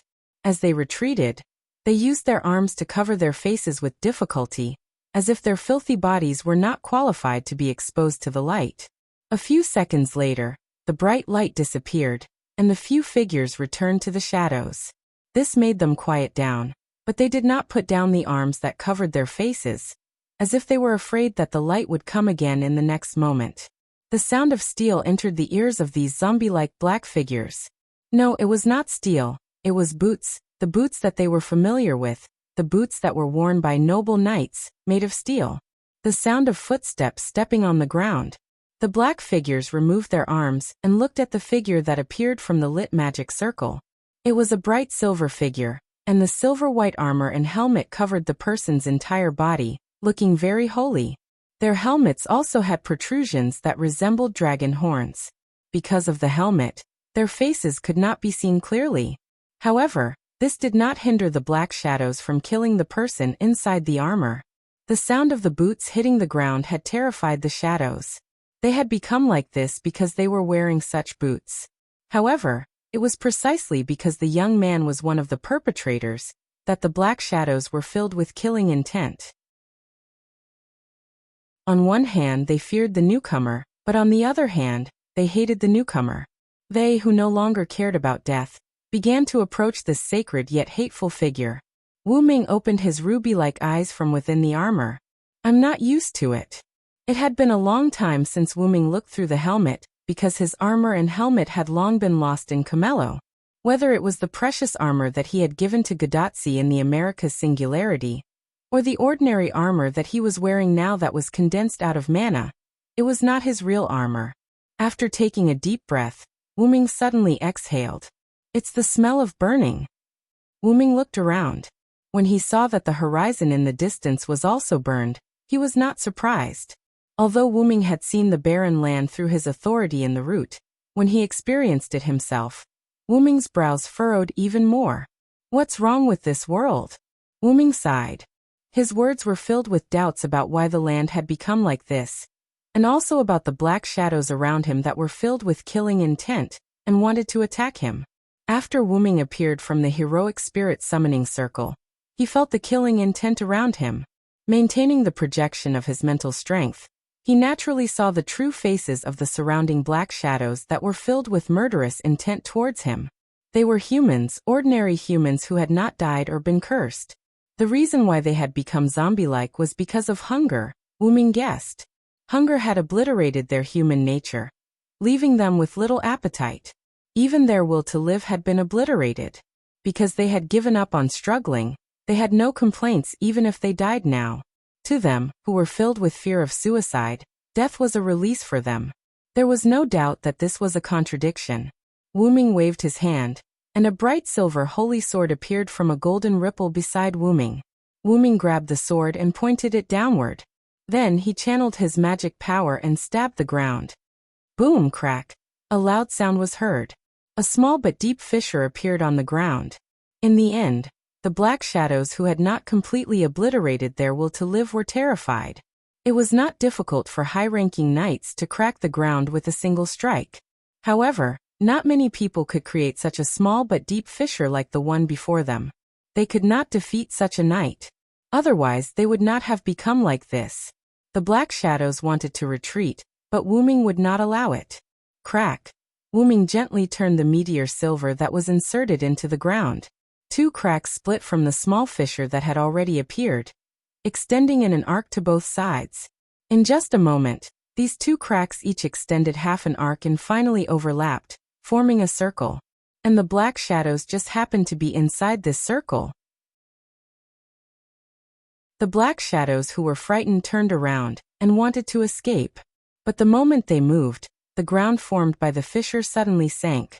Clearly, Wuming had already used his magic to dig out the ground below. Anyone who dared to move it would definitely cause the ground to sink. The black shadows were silent. They were already trapped here. If they were to face the silver knight behind them, there was no doubt that they would die. Roar! The black shadows let out a desperate roar.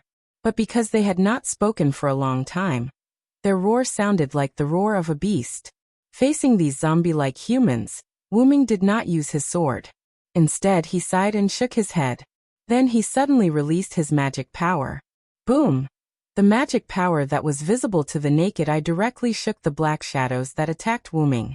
The black shadows were sent flying to the ground. Due to Silent Cry's deliberate actions, the black shadows were not injured. They were only sent flying.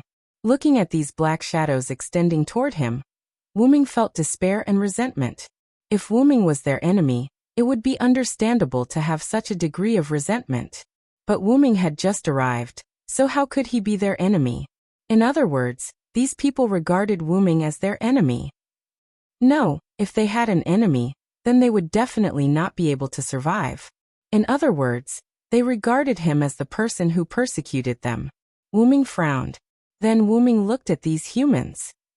Tell me the information, and I will give you food. The black shadows were stunned. After a few seconds, they nodded in unison.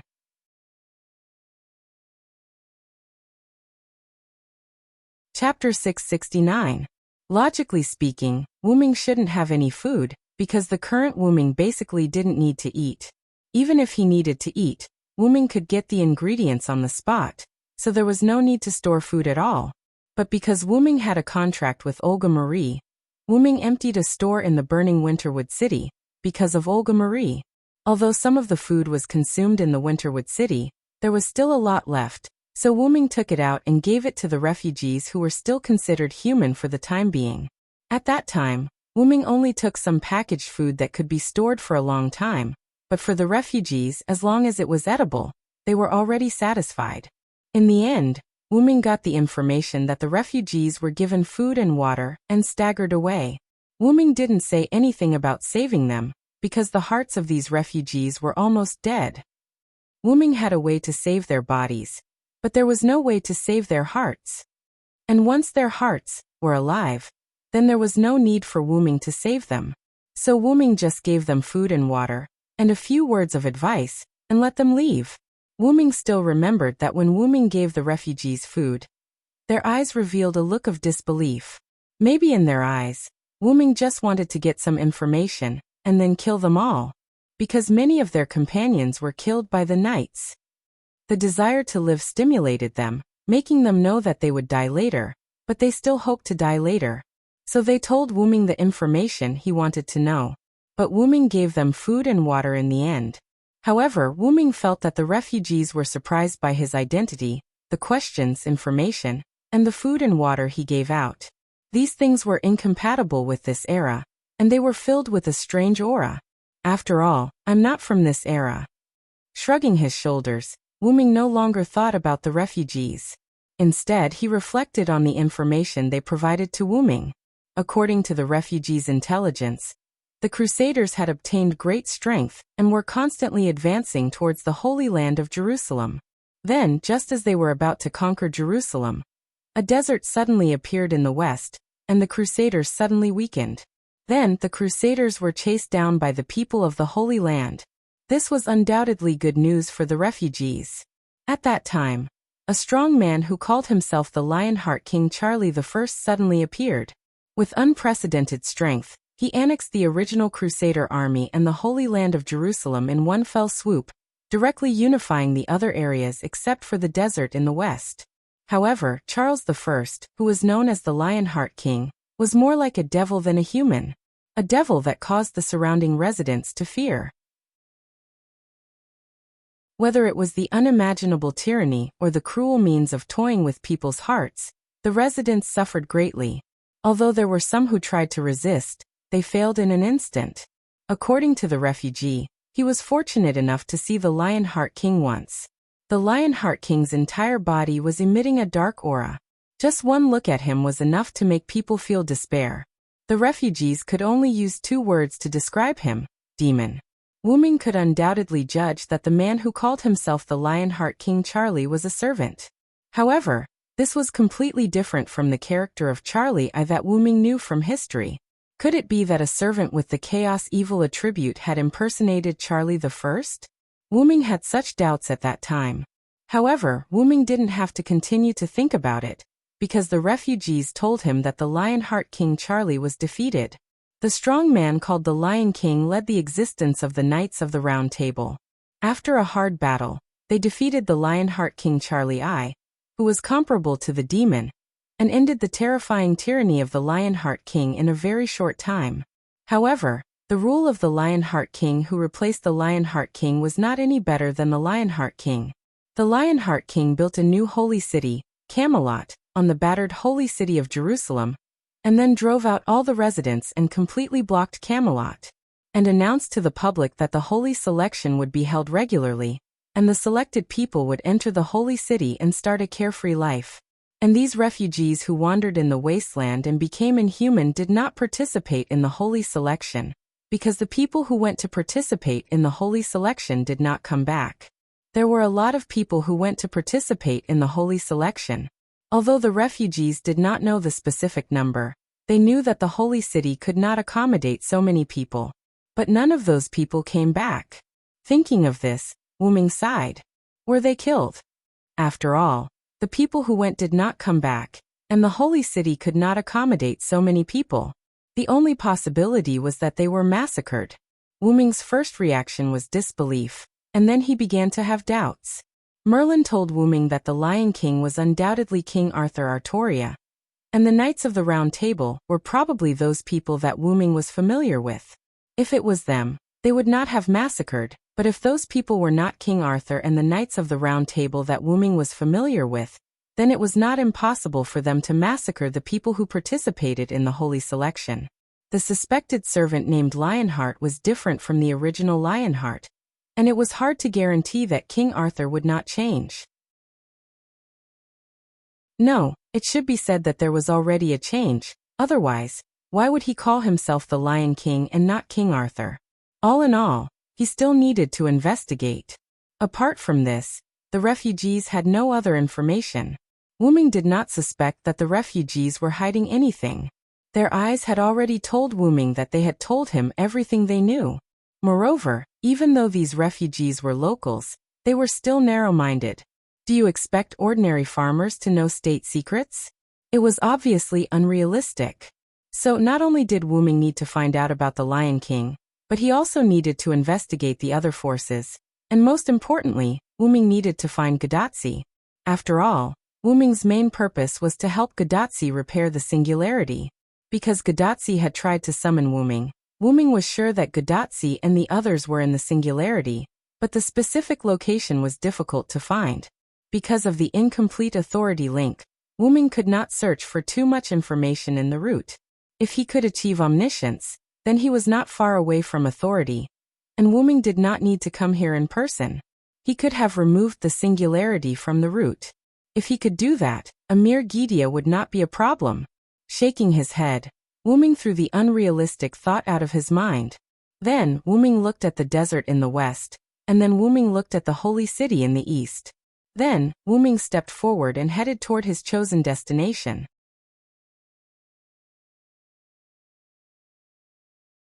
Chapter 670.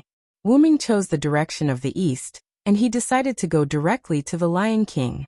The biggest reason why he didn't go to the desert in the west was still unknown. Through the information provided by the refugees, Wuming could infer a lot of things.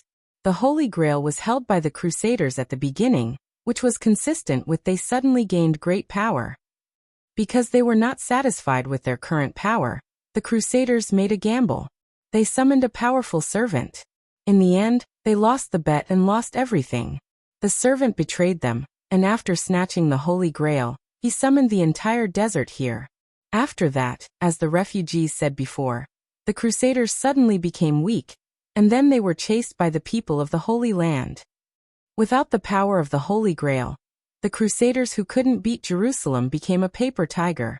After that, because the Holy Grail was in this era, some servants were summoned one after another.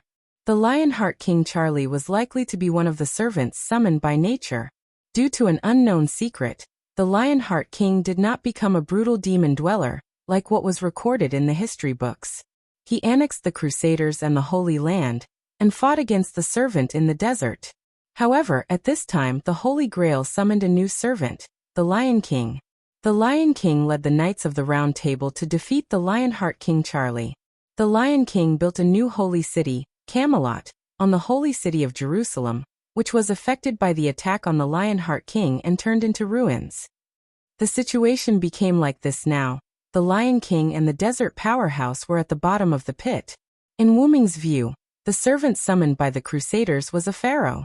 Wuming could feel that the desert in the west was similar to the existence of an inherent enchantment, plus the ability to summon the entire desert was comparable to an inherent enchantment. Except for the pharaoh in Egypt, Wuming really couldn't think of anyone else who could have such an abnormal ability. After all, the pharaoh in Egypt was said to be a god. As a servant, the pharaoh was likely to be deified by this legend and have great power. The other party's information was completely unknown. And because of the enchantment, even if Wuming entered the desert, he could not effectively find Gadotsi. In short, Wuming was not prepared to get into trouble before he figured out who the owner of the desert was. Therefore, Wuming only had one choice left, and that was to go to the Lion King's side. Through Wuming's authority in the root, he knew that the singularity was on the verge of collapsing. If he continued to walk in a certain direction, he would find that there was no path left. This singularity was starting to break away from the timeline. It was like the singularity of the American continent. Beyond the singularity was a void. However, the final outcome of this singularity could be even worse. Compared to the American continent, which would become a new space independent of the timeline, this singularity would eventually collapse completely. The reason why the collapse of the human race in this singularity was so severe was actually because of the desert and the new holy city. The desert had the same effect as the fixed boundary. The fixed boundary interfered with the real world with a time limit, while the desert interfered with the real world without a time limit. The interference with the world had accelerated the collapse of the singularity. But even so, the singularity shouldn't have collapsed to this extent. So the only reason left was the Lion King. Although Wuming did not get much information from the root, the collapse of the singularity still pointed to the Lion King. If I want to save this singularity, Tachika and the others will definitely go there. After all, if he wanted to restore humanity, he had to defeat the culprit, who destroyed humanity. And now the Lion King was the culprit. So, Wuming decided to wait for Gadatsi to arrive at the Lion King's side. At the same time, Wuming could also go and see what had happened to Artoria. Wuming took off his magical armor, and put on a tattered cloak that he created using a high-tier item. Because the armor was not a noble artifact, it was dispensable to Wuming. So Wuming cancelled the armor. And this way, he could also hide Wuming's identity as a Knight of the Round Table. Based on how the refugees treated the Knights of the Round Table, Wuming did not think that the Knights of the Round Table were very popular here. Just like that, Wuming pretended to be a refugee who wanted to go to the new holy city for the Holy Ascension. Stepping on the ground, Wuming walked toward the holy city step by step. However, the scenery along the way made Wuming frown. Along the way, although the surroundings were not as deserted as the place where Wuming had just arrived, the land that Wuming saw along the way was not much better. As if it had experienced a natural disaster, many places on the ground were cracked. The lack of water made Wuming unable to see any flowers or trees at all, except for a large piece of bare land. Wuming occasionally came across places that looked like villages, but there were still no signs of life there, which disappointed Wuming. None of the simple mud houses were intact. Basically, they were all so damaged that they were uninhabitable. There were no traces of human habitation around these houses. It was as if they had been abandoned for 100 years. There were some villages that seemed to have only been abandoned for a short period of time, but there were still no signs of life. I hope it's just my bad luck. Wuming comforted himself. Wuming felt uneasy that he could not meet anyone. If the humans in this singularity disappeared, it basically meant that there was no hope. The reason why Chaldea could save humanity, apart from Chaldea's uniqueness, was that there were humans in the singularity. It was because of such a small spark that Chaldea could turn this small spark into a big fire, and finally let the fire of humanity envelop the entire Earth. Apart from the humans at the beginning, Wuming didn't encounter any other living beings along the way. He didn't even see any living plants. Wuming did encounter a lot of monster-like beasts, but when they attacked Wuming, they were all killed by Wuming. Other than that, Wuming also found some mysterious craters. The craters were of different sizes. The largest had a diameter of a few kilometers, and the smallest had a diameter of tens of meters. These craters looked like meteorite craters, and there were traces of burns left behind. But how could there be so many meteorites falling? Standing at the edge of a crater, Wuming half-squatted and touched the ground of the crater. If it's Lily, she really does have a relic that can create such a crater. The legendary weapon, the anchor that connected the two sides of the world, the Holy Lance Lungominiad. If it had been a legendary weapon, it would have been possible to create so many holes of different sizes. But why would Lily use the Holy Lance so often? Wuming wondered. Could it be that Artoria wanted to loosen the soil? How could that be? Wait. Wuming suddenly thought of an unbelievable idea. Then, Wuming ignored his hiding and flew up into the sky. Wuming flew to a high altitude and looked down. Then Wuming's face changed.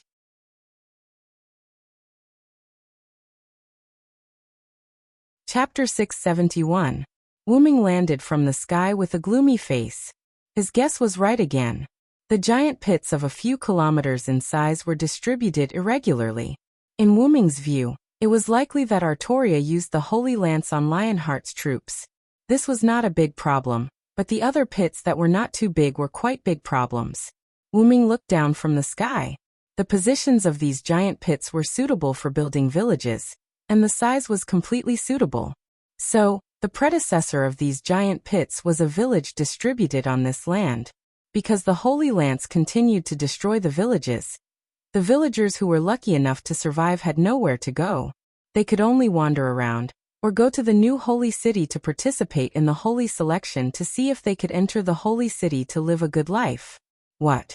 Why would the villagers go to the forces that destroyed their homes? Wasn't this obvious? Because the villagers who survived did not know the people who destroyed their homes in the new holy city. The light beam that destroyed the villages was probably just regarded as divine punishment. However, Wyrm also encountered a lot of villages that had just begun to be abandoned. Why would these villagers abandon their villages and leave? Was it because there was no food, or because they were afraid of divine punishment, or because they were forced to leave? I lack information. Wyrm shook his head. However, the limited information made Wyrm understand why he could never meet humans. Although Wyrm had previously guessed that the villagers on this land were eaten by the wild beasts that were quite powerful for ordinary people, this guess was now overturned. Camelot became the holy city. King Arthur became the Lion King.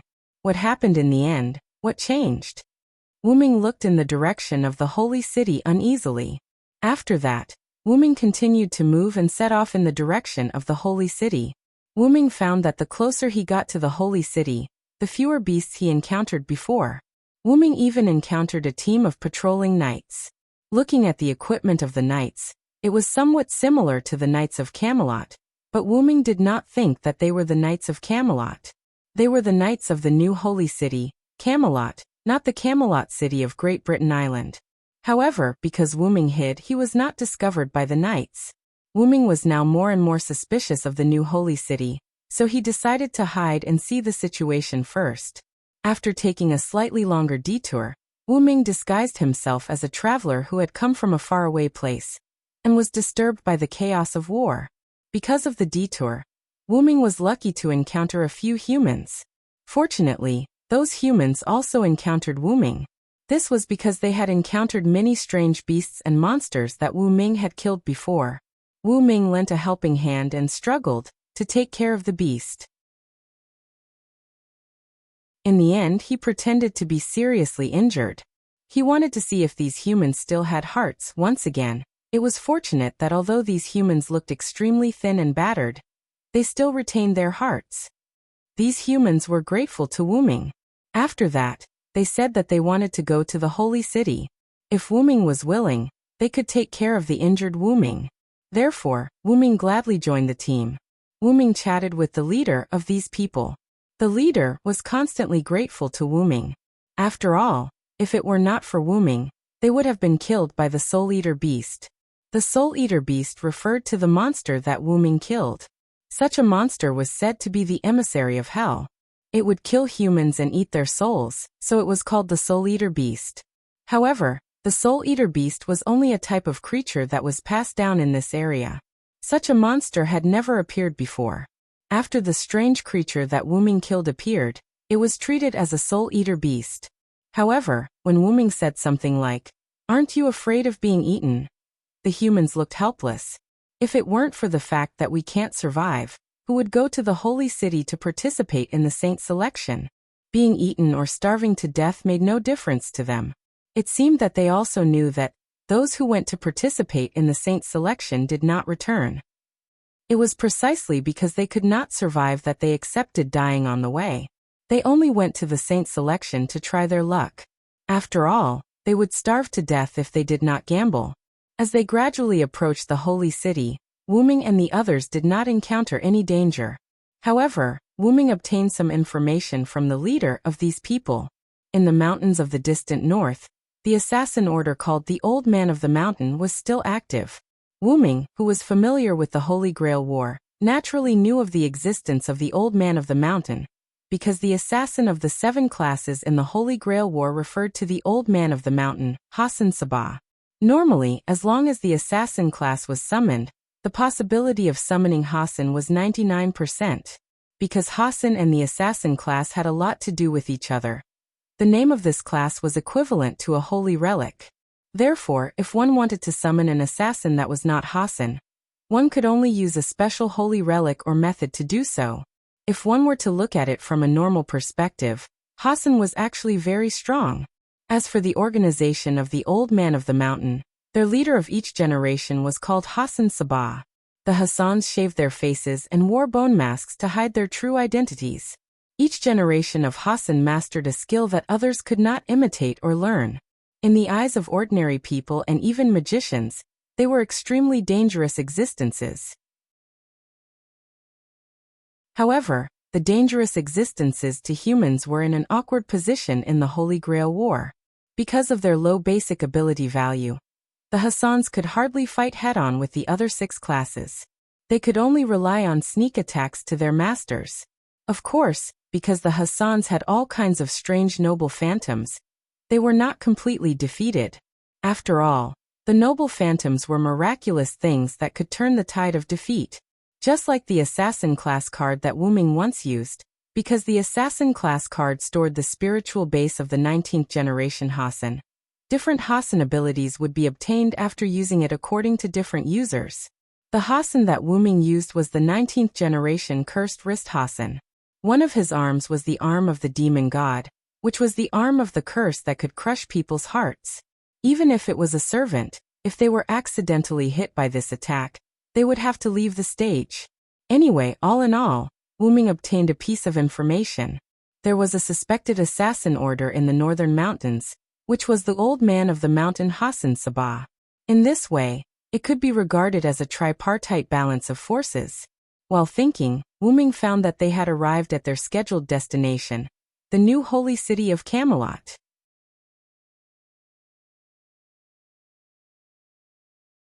Chapter 672. A small number of refugees gathered in the open space in front of the holy city gate. There were about 100 or 200 of them. Among these 200 people, some of them had thin cloth placed beside them. Those were their beds.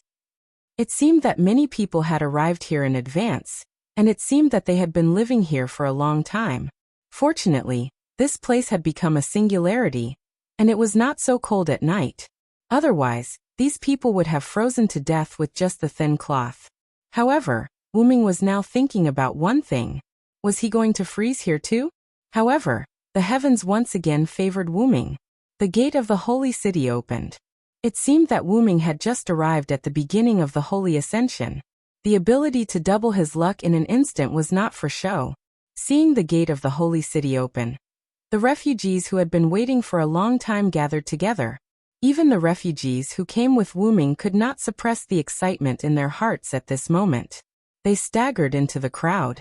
Wuming naturally had to act more realistic, so he quickly walked toward the refugees. Immediately afterward, Wuming looked at the open gate of the holy city. A golden-haired man wearing pure white armor with a sword hanging from his waist walked out with a team of fully armed knights. The sword on the man's waist gave people the feeling of facing the sun. However, this comparison was correct because the sacred sword was the sister sword of King Arthur's sacred sword, Excalibur. It was called the Excalibur Victory Sword. The golden-haired man was none other than Gawain, the man who held the sword and was known as the Sun Knight. Wuming sighed. He had to admit that he could not greet an old friend he had not seen for a long time, and they might even become enemies in the future. Wuming once again felt helpless. Although becoming a servant gave heroes a chance to make up for their regrets, it was more of a helplessness brought about by the encounter across the timeline. Gawain, who had become a Lion King Knight, was no longer the noble Sun Knight. Wuming guessed that the disappearance of the refugees who came to the holy city for the holy ascension was related to Gawain. However, Gawain's next words confirmed Wuming's suspicions. Everyone, Gawain, will still be conducting the saint uplifting ceremony this time. Everyone, please settle down. Next, I will explain the things you need to take note of during the saint uplifting ceremony.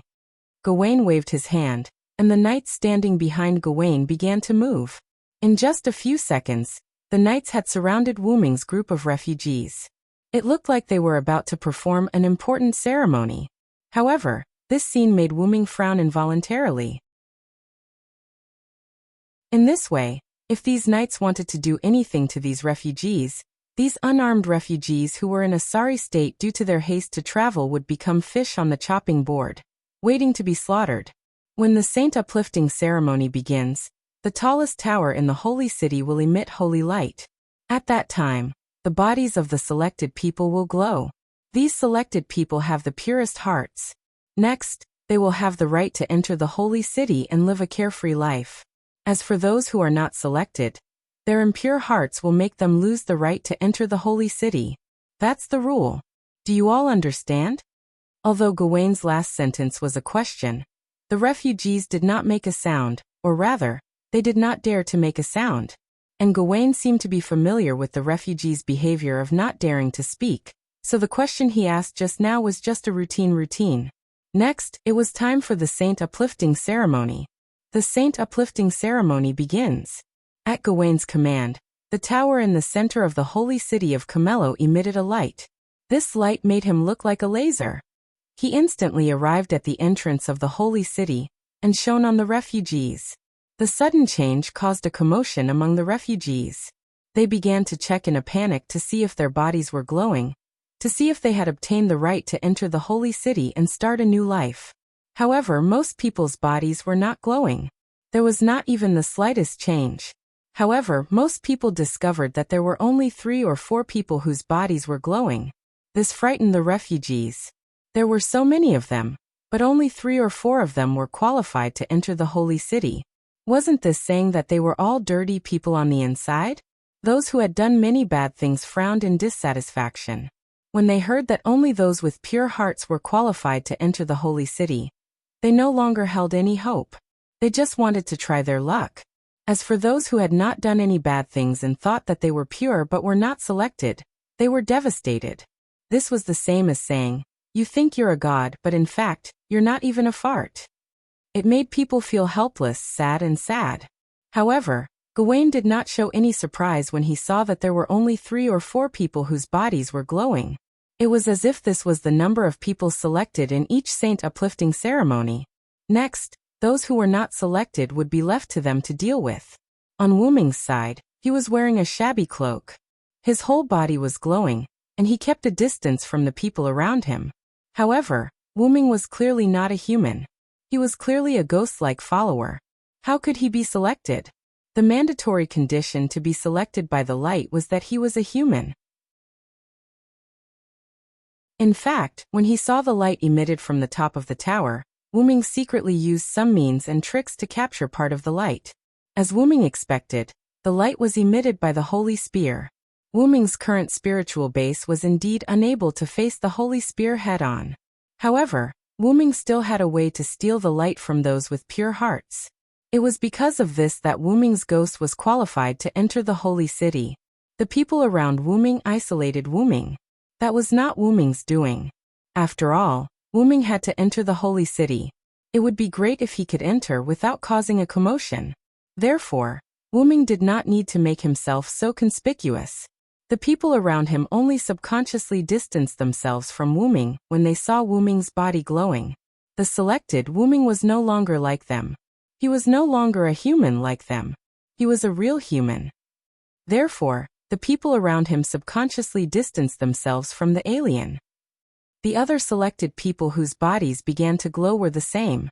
The people around them subconsciously distanced themselves from them. It was also because the other selected people had the same experience as Wuming that Wuming did not do anything out of line.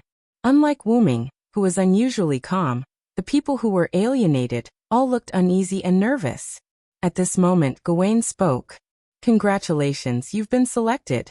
You have the right to enter the holy city and start a new life. Then Gawain opened up a path and pointed at the door behind him. Now you may enter. However, the selected people, including Wuming, did not move. Or rather, other than Wuming, they did not know what to do. Gawain did not mind and waited quietly. Then one of the selected people spoke. Can't I enter with my family? However, Gawain's reply was a cruel Gawain. Unfortunately, you can't.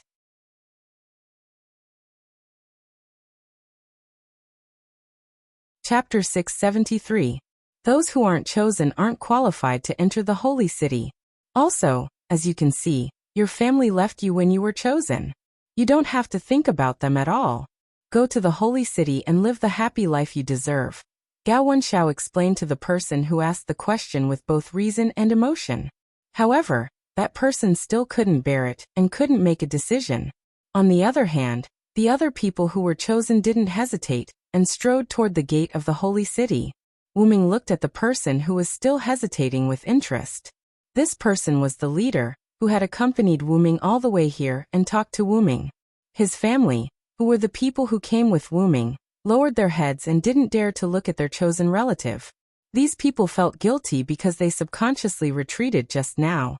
After hesitating for a while, the chosen person sighed helplessly and walked toward the gate of the holy city. Finally, Gawain looked at the last chosen person who didn't move. It was Wuming, who was wearing a tattered cloak and whose face couldn't be seen clearly. "Then why don't you go in?" Gawain asked. Upon hearing Gawain's words, Wuming walked toward Gawain step by step. When the surrounding refugees saw Wuming walking toward Gawain, they consciously made way for him. Gawain didn't stop Wuming in any way. The chosen people were precious, and they were all worth waiting for. In the end, Wuming came in front of Gawain, while the refugees came behind Wuming. "I have a question," Wuming said to Gawain in a slightly different voice. Gawain frowned. He listened to this person's voice and looked at this figure. He felt that this person was somewhat familiar. "Please speak." However, no matter what, this person was a chosen person with a pure heart. Even Gawain, who had become extremely dirty, now, wouldn't ignore the voices of these pure hearts just because his body and soul were impure. This was because all of this was the king's orders. "If I go in, what will happen to the rest of the people?" Wuming finally asked the crucial question. Gawain frowned and said helplessly, "The knights will be killed. The Knights of Solemnity will kill them all." The Knights of Solemnity were referring to the fully armed knights who had surrounded the refugees. Even the filthy Gawain was still an upright knight. He would never lie. However, Gawain's words caused a huge uproar among the refugees. However, Gawain worried that his honesty would change the fate of the refugees because these sinners would never leave this place alive. After the holy purification, those who weren't chosen were sinners. Gawain's orders, and he only had to carry out the orders. "Why?" Wuming continued asking. However, this time, Wuming used his own voice. "David, are you finally responding to the king's order?" Gawain was taken aback. He hurriedly performed a knight's salute to Wuming. This left the Knights of Solemnity at a loss. They didn't understand why Sir Gawain was so respectful to this person. Although the chosen ones were worthy of respect, there was no need to be so respectful. The refugees were also interested in Wuming, who was suddenly respected by Gawain. However, it seemed like they should be thinking about how to escape from the encirclement of the Knights of Solemnity. After all, to these sinners, staying alive was the most important thing. "I'm not responding to the king. I'm responding to the fated one of the heroic spirits, the last master of mankind, Tachika Fujimaru of Chaldea." Wuming calmly retorted Gawain. "Then, are you also preparing to rebel against the king, Sir Villo?" Gawain's tone was still very respectful even though he was questioning Gawain. The word also made Wuming frown. It seemed like there was an unknown past behind this. However, Wuming didn't answer his question. "Let's make a bet, Gawain," Wuming said with a smile. "If I win, I'll let them leave. If I lose, I'll kill them with my own hands. Then, I'll follow you to meet the king and pledge my loyalty to her again." Gawain straightened his body and looked at Wuming with an "I'm very upright" expression. "You know, Sir Villo, knights don't gamble." However, back in Camelot, whenever Wuming wanted to make a bet with someone for fun, Gawain would always look eager to try. "But in order to get you back on the right path, I'm willing to make a bet with you." Gawain looked like he was going to die a martyr's death. This moved the knights, who didn't know what was going on. However, these knights probably didn't even know what the bet was. However, Wuming smiled proudly.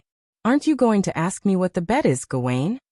"For the king, no matter what you want to bet with me, I'll agree to it." Gawain shook his head. "Good," Wuming yelled.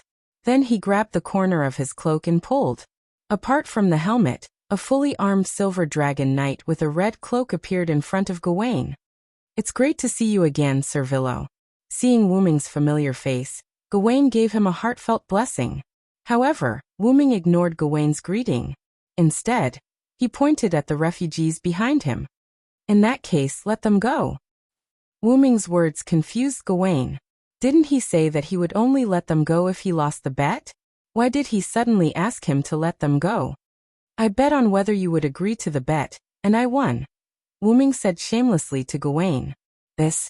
Gawain was speechless for a moment. However, he had forgotten that back in Camelot, as a knight, Silent Cry was good at everything, but sometimes he would act a little shamelessly, especially when he made a bet with others, and it was the kind that made people unable to refute. Gawain indeed didn't ask what the bet was, and he even said that as long as Wuming proposed it, he would agree to the bet. In the end, who would have thought that Wuming and Gawain would bet on whether Gawain would accept Wuming's bet? As expected of you, Servillo. You did win, but, however, before Gawain could finish, Wuming interrupted him. This is a bet with my king. Don't tell me you want to go back on your word, Gawain. You're right. Let them go. Gawain smiled helplessly, then gave the order to the Knights of Solemnity. Although the Knights of Solemnity were a little confused, they were very obedient as they strictly adhered to the Knights' principles. Therefore, the Knights opened up a gap for the refugees to leave. When the refugees saw the hope of survival, how could they care about anything else? They scrambled and crawled away through the gap. Did you see that, Servillo? They didn't even say a word of thanks to you. Are these sinners worth saving? However, Wuming nodded. Yes.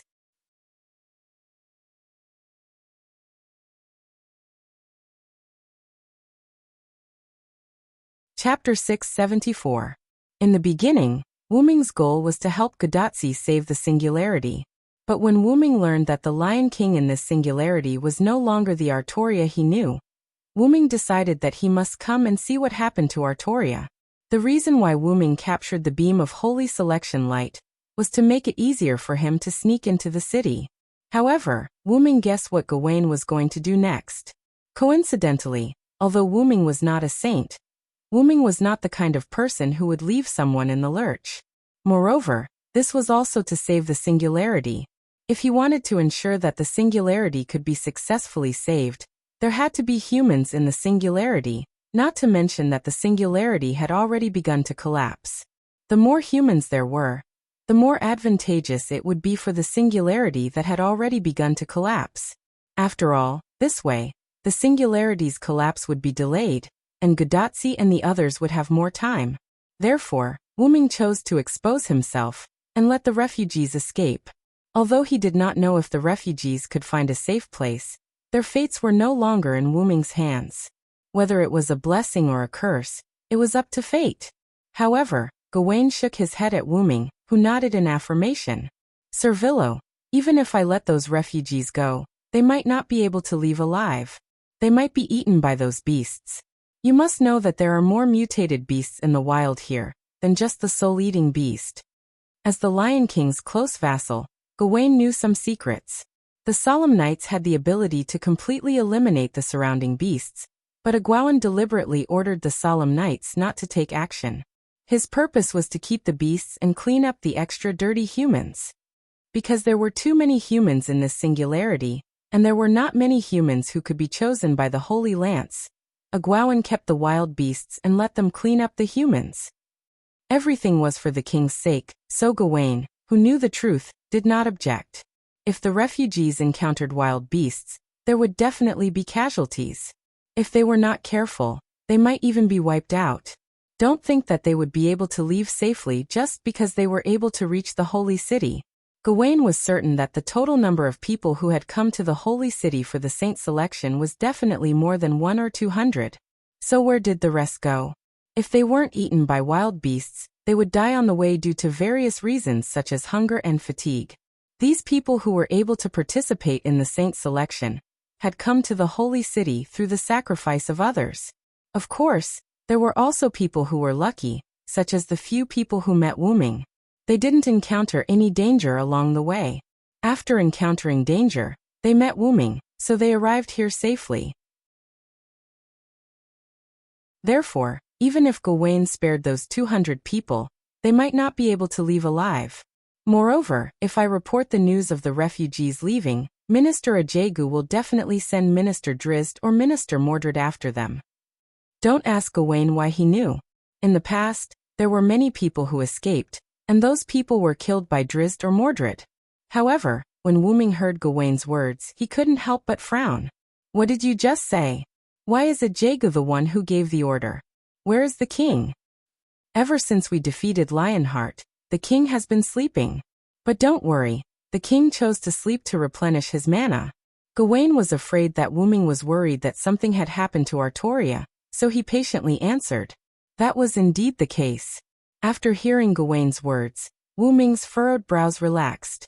If that was the case, then there was nothing that could be done. Compared to being a general, a Jagu was actually more suited to be a civil official.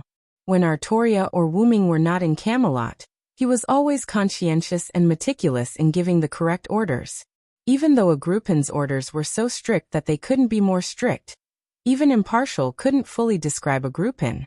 In addition, Ager Regulus almost never smiled, which led to his nickname of Iron Ager Regulus.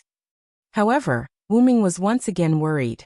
With a Jagu's loyalty to Artoria, he naturally wouldn't harm her, but he wasn't so kind to others. It could be said that if he had to choose between Artoria and the Knights of the Round Table, and only one of them could survive, a Jagu would abandon the Knights of the Round Table without hesitation and choose Artoria. In fact, he would even abandon himself when necessary. All of this was for the sake of the king. Wuming, who was familiar with almost everyone in the Knights of the Round Table, was sure that a Jagu was more loyal to Artoria than anyone else. This guy was definitely a diehard fan. Of course, if it was back in Camelot, it wouldn't be a problem. However, this was not Great Nightingale Island, nor was it Camelot on Great Nightingale Island. This was the new holy city built on the ruins of the holy city of Jerusalem. Wuming finally understood why the refugees were so afraid of Wuming's identity as a Knight of the Round Table. A Jagu was probably the reason. Artoria rarely dealt with political affairs due to her deep sleep, and a Jagu, who handled things for Artoria, was incomparably strict. Everything he was doing now was probably for the sake of the holy baptism. And the holy baptism was probably Artoria's order. In addition to Gawain's personality, Wuming felt that the current Knights of the Round Table might no longer be King Arthur's Knights of the Round Table, but the Lion King's Knights of the Round Table. Shaking his head, Wuming looked at Gawain. Gawain, let's make a deal. After hearing that Wuming wasn't proposing another bet, Gawain didn't immediately agree. Instead, he shook his head. This time, I want to hear the contents of the deal first, Lord Villo. I'll go with you to see my king. Tell me what happened between my king and the Knights of the Round Table in this singularity. After thinking about Wuming's words, Gawain nodded and agreed. However, Wuming directly revealed his identity to persuade Artoria. It could be said that Gawain was once again tricked by Wuming, and he even gave away information. The gate of the holy city closed, and the Knights of Solemnity returned to the holy city. Gawain explained to Wuming what happened after he came to this singularity, while leading Wuming to the tallest tower in the center of the new holy city of Camelot. Listening to Gawain's explanation, Wuming raised his head and looked at the tower. Artoria was inside.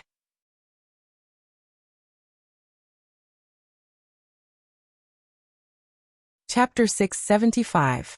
Even if they were just ordinary friends, after not seeing each other for a long time, they would still feel a lot of emotions when they were about to meet again. Moreover, Artoria was Wuming's first love. After being apart for so many years, Wuming was a little excited when he was about to meet Artoria again. Sir Villo? Sir Villo, are you listening? Gawain shouted a few times, calling back Wuming, who was distracted. Sorry, Gawain. I missed the days when I was with my king, Wuming said apologetically. It's all right, Sir Villo. When we see our king again, we're also very excited, Gawain replied with a smile. He didn't think it was wrong to be distracted because of his king. In fact, those who couldn't be distracted because of his king didn't deserve to be called Knights of the Round Table. In fact, Gawain was also a diehard fan, but not as serious as Agrawain. Where were you just now? Wuming nodded and motioned for Gawain to continue.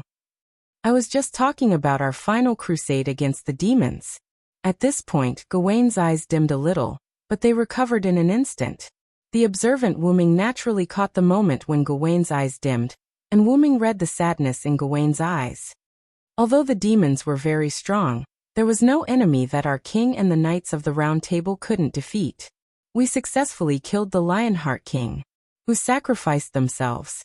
Gaholis or Gareth? Wuming asked directly after Gawain finished speaking. This made Wuming look very cruel at the moment. Both Gareth and Gaholis were Gawain's family. It was Gareth. Gawain was silent for a few seconds before answering Wuming. That little girl. Wuming said calmly. I remember that she worships me and Lancelot a lot. To be honest, I still want to meet her. Back in Camelot, she gave me a lot of gifts. Wuming said as if he was reminiscing. Wuming did not pity Gareth because that would be an insult to a knight. I killed her with my own hands. Gawain suddenly said. Wuming was stunned and turned to look at Gawain. What the hell is going on? He thought that Gareth had died in battle, but the result surprised Wuming. But now that he thought about it, there were many loopholes in Gawain's words. Although Gawain said that most of the knights had died in the battle against the Lionheart King's army, powerful knights like Guy, Percival, and Lamarck shouldn't have died so easily. You lied, didn't you, Gawain? Wuming looked at Gawain solemnly. I'm sorry, Lord Villo. I just didn't want you to see our dirty side. Gawain saluted Wuming apologetically. I've already seen how dirty you are in front of the city gate. There's no need to hide it. Wuming was a little angry. Tell me the truth. After Wuming finished, Gawain nodded and started from the beginning again. After the Lionheart King descended to this singularity, she summoned most of the Knights of the Round Table by herself. Except for 3 knights who did not accept the summons, basically all the Knights of the Round Table were present. Wuming was not surprised that the Knights of the Round Table were not present. After all, he and Galahad, who possessed Matthew, could not respond to the king's summons. But who else did not accept the king's summons? Without waiting for Wuming to think, Gawain continued. The king told us that because the master of Chaldea has not arrived, this singularity is about to collapse. Therefore, the king has decided to use the Holy Lance for redemption. She would store the pure-hearted people as specimens into the Holy Lance. This way, even if this singularity was destroyed and the entire human race was burned to ashes, humanity would not be destroyed, because she used the Holy Lance to preserve the human race. After that, the Lionheart King did not use the form of an order, but told the knights something in the form of an equal conversation. She said this. I've gathered all of you because this plan requires your strength. Although I can annihilate the enemy alone, I can't carry out the consecration. I need the knights as my brothers. But you have to know that this will not be compatible with the creed of all of you. Either obey me, leave me, or gather the power of all of you to defeat me. Give me your answer at sunset. I'll wait until then.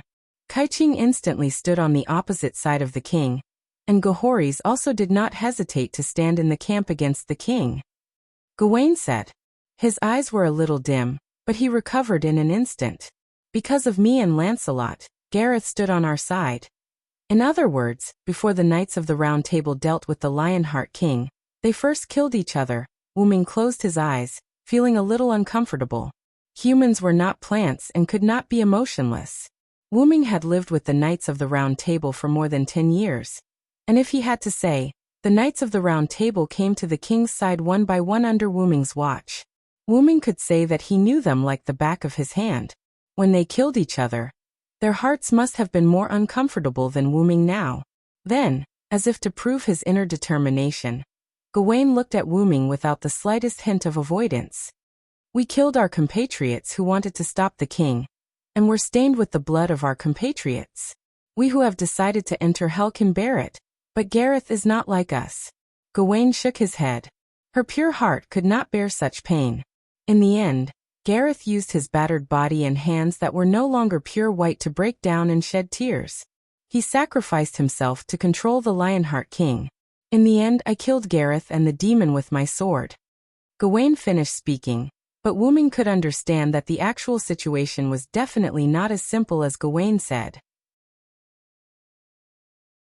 Wuming could almost see the scene of the pure and kind little girl crying and begging others to kill her. Wuming could even imagine what the others were like at that time. Lancelot must have been hesitant. He could not accept killing Gareth again.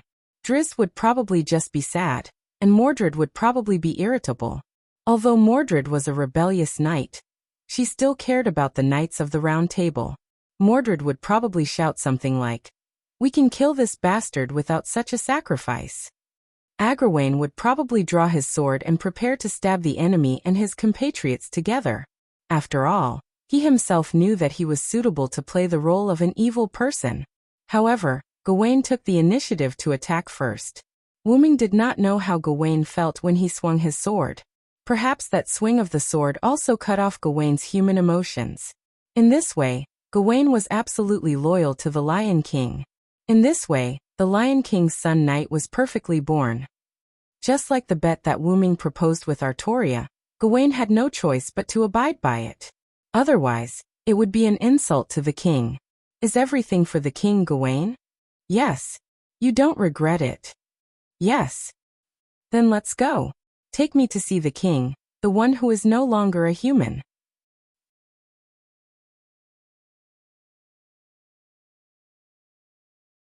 Chapter 676.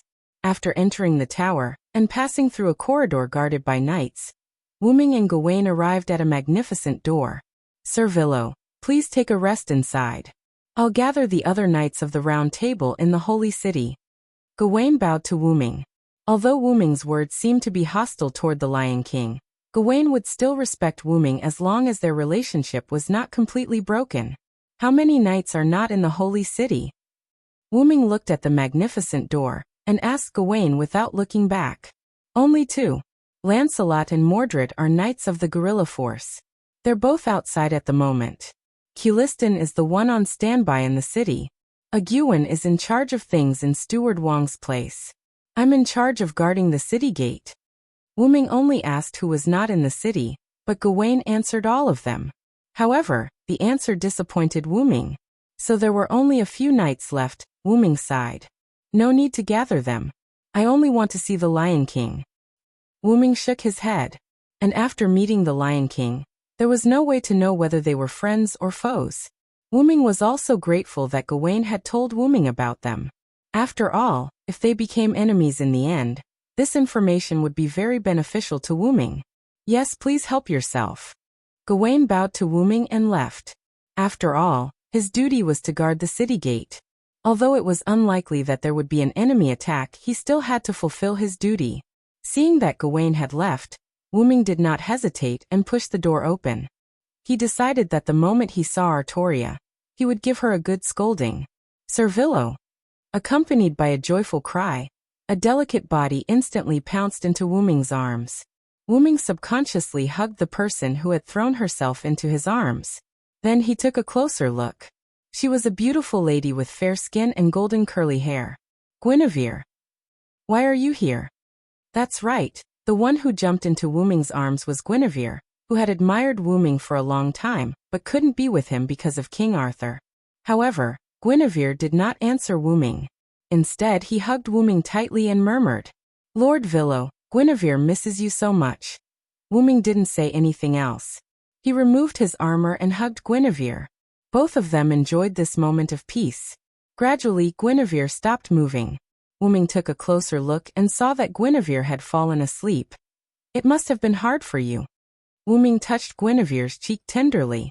Wyrm had already experienced from my Fu how uncomfortable the feeling of not being able to be with the person he liked was. Not only Maeve, but Wyrm also decided to give Artoria and Guinevere an answer. Wyrm closed the door with his telekinesis, and gently picked up the sleeping Guinevere. Then he began to look around the room. Wyrm wanted to see if there was a bed or something similar for Guinevere to rest. Coincidentally, this place seemed to be a bedroom. Is this Guinevere's bedroom? Then why did Gawain bring me here? Immediately after, Wyrm suddenly recalled Gawain's smiling face. Wyrm finally understood what Gawain meant by rest. That shouldn't be the case. My relationship with Guinevere shouldn't have been exposed. No, that's not right. There's nothing going on between Guinevere and me. Wyrm quickly shook his head. Although the two of them had feelings for each other, they didn't do anything out of line until Wyrm left. So how did Gawain know? Wuming shook his head. It didn't matter how he found out. He would find out later anyway. Wuming put Guinevere on the bed. But when he got up, Wuming found Guinevere clutching his arm tightly. After a helpless and doting sigh, Wuming sat down beside Guinevere's bed and let Guinevere hold his arm. Since he had nothing to do, Wuming began to meditate. Although meditation didn't have much effect on Wuming, it was still the accumulation of water that could penetrate a stone. After a while, Guinevere woke up. When he saw himself clutching Wuming's arm tightly, Guinevere was startled. "Servillo, I'm really sorry. I fell asleep." Guinevere immediately let go of Wuming's arm and stood up to apologize to Wuming. Wuming opened his eyes and turned to look at Guinevere, who sat up. "Don't mind it, Guinevere. After all, I also saw a painting of a sleeping beauty." Wuming's praise made Guinevere blush. Guinevere didn't dare to look at Wuming. "Speaking of which, did you ask Gawain to bring me here?" Wuming asked Guinevere. Guinevere was taken aback. He looked at Wuming with a sweet smile. "As expected of Servillo. That's right. I asked Gao Wenqing to bring Servillo here." Although Wuming was puzzled by Gawain's actions, Wuming wasn't stupid. He understood after thinking about it carefully. Guinevere pounced on Wuming the moment he entered the door. If Gawain didn't know about the relationship between Wuming and Guinevere, then Gawain must have received someone's orders to bring Wuming here. "I've already told Gao Wenqing that if Lord Wyrm comes here, he must bring him to me first. Furthermore, I've given this order to Gao Wenqing on behalf of my king." Then Guinevere seemed to have thought of something and happily held onto Wuming's arm. After all, the king missed his subjects whom he hadn't seen for a long time. It wasn't a problem for him to meet them in advance. This explained Gawain's strange expression. When Gawain was alive, the relationship between Wuming and Artoria was so good that it didn't seem like a relationship between a king and his subjects. "There is no Great Britain now, and the current king is very righteous. She allowed me to marry Servillo." Wuming was stunned. No matter how he thought about it, it didn't seem right. After all, Artoria was very strict about things like rules. Even if there was no Great Britain, she wouldn't allow her queen and her knight to be together. Otherwise, she wouldn't have chosen to execute Guinevere because of face. No, the current Artoria was no longer King Arthur. She was the Lion Queen that Wuming felt unfamiliar with. In other words, it wasn't strange that the current Artoria allowed Guinevere to be together. Guinevere calmed down. "Listen to me." Wuming pulled Guinevere away from his arm, then pressed his hands on Guinevere's shoulders and looked into his eyes. "I will give you and Lily an answer, but now isn't the time. Tell me what happened to the king." Guinevere was quite happy to hear that he would be given an answer, but when he heard Wuming ask what happened to Artoria, Guinevere's expression became helpless. "The king is no longer human."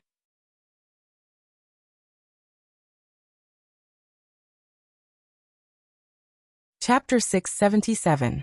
I don't know the details. I only know that for some unknown reason, my king didn't die. Instead, he became the king of the undead who walked the earth and couldn't die. After all, Guinevere was Artoria's consort, so he had access to some things. Wuming had some guesses about the unknown reason that Guinevere mentioned. But the strange thing is that my king's body is different from before. If I have to say, my king has grown up. Guinevere pursed his lips in jealousy as he recalled the Lion King, who was even more feminine than himself. Wuming naturally saw that Guinevere was jealous, so he immediately reached out and stroked Guinevere's little head. Guinevere was like a kitten, enjoying the touch of its master. "Ah, by the way, my king no longer uses the holy sword, but the holy spear," Guinevere suddenly added. In Guinevere's opinion, the reason why she didn't use the holy sword was likely that it had been returned to the lake sprite. Lily's body will inevitably grow because neither the scabbard nor the holy sword will bless her anymore. Wuming explained to Guinevere as he put down his hand from Guinevere's head. Not only did the sword in the stone have a curse blessing on Artoria, but the scabbard Avalon, and the holy sword, Excalibur, also had a curse blessing on Artoria. Her body couldn't grow because of the curse blessing brought by the sword in the stone. Although Artoria lost the sword in the stone, her body didn't start to grow because of the new holy sword and scabbard. On the other hand, the The scabbard gave Artoria the blessing that she would never get hurt or grow old.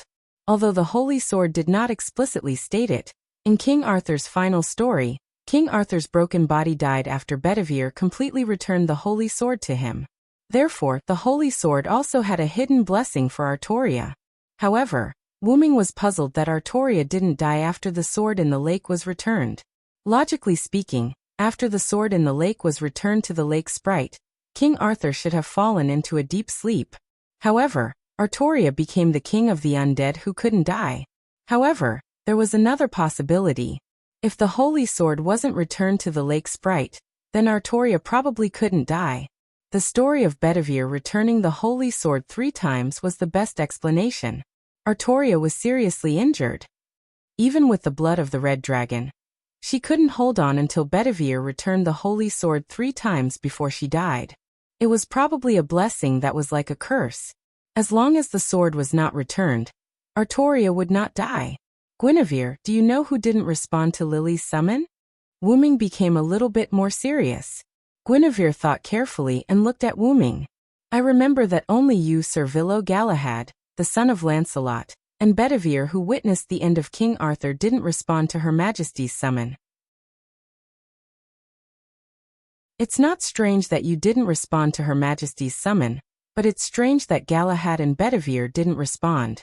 Guinevere knew that Wyrm's identity was special. However, it was strange that Galahad, who obtained the Holy Grail because of the purity of his soul, and Bedivere, who witnessed the end of King Arthur and was extremely loyal to King Arthur, didn't respond to Her Majesty's summon. While Guinevere was thinking, Wyrm was also thinking. As expected, Wyrm thought, if Bedivere didn't return the holy sword, then Artoria probably couldn't die. King Arthur, who couldn't die, picked up the holy spear and was summoned to this era. Due to some influence, he became the Lion King. If Bedivere didn't return the holy sword, then where did Bedivere go? His loyalty to Artoria was no less than anyone else's, and his soul was no less than Galahad, who obtained the Holy Grail. However, Bedivere didn't respond to Her Majesty's summon. What the hell is going on? Wyrm couldn't help but frown. Guinevere came back to his senses and saw Wyrm frowning. He couldn't help but panic. Guinevere thought that Wyrm was unhappy because he mentioned Lancelot, so Guinevere hurriedly explained to Wyrm that the legends about me and Lancelot in the future are not true. Nothing happened between me and Lancelot. However, a finger was placed on Guinevere's lips, stopping him from continuing. I'm not frowning because of Lancelot. I'm thinking of something else. Guinevere, you don't have to explain. No matter what, I believe you, Wyrm said as he put his finger down. Wyrm looked at Guinevere with firm eyes full of trust, which made Guinevere feel very touched. Master Villo. Guinevere covered his mouth with his hands. There were tears in his eyes, and he looked very touched. Good boy, don't cry. As if coaxing his girlfriend, Wyrm gently stroked Guinevere's little head, and Guinevere rubbed his head. After that, Wyrm and Guinevere chatted. By the way, how did you know it was me who came in? Wyrm asked. After all, when Wyrm opened the door, Guinevere immediately rushed over. That's because I have a telepathic connection with Master Villo, Guinevere replied playfully.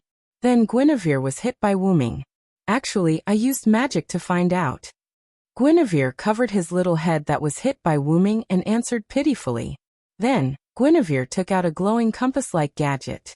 Wyrm took it and looked at it carefully. Wyrm noticed that after he took the compass-like gadget, the gadget began to glow.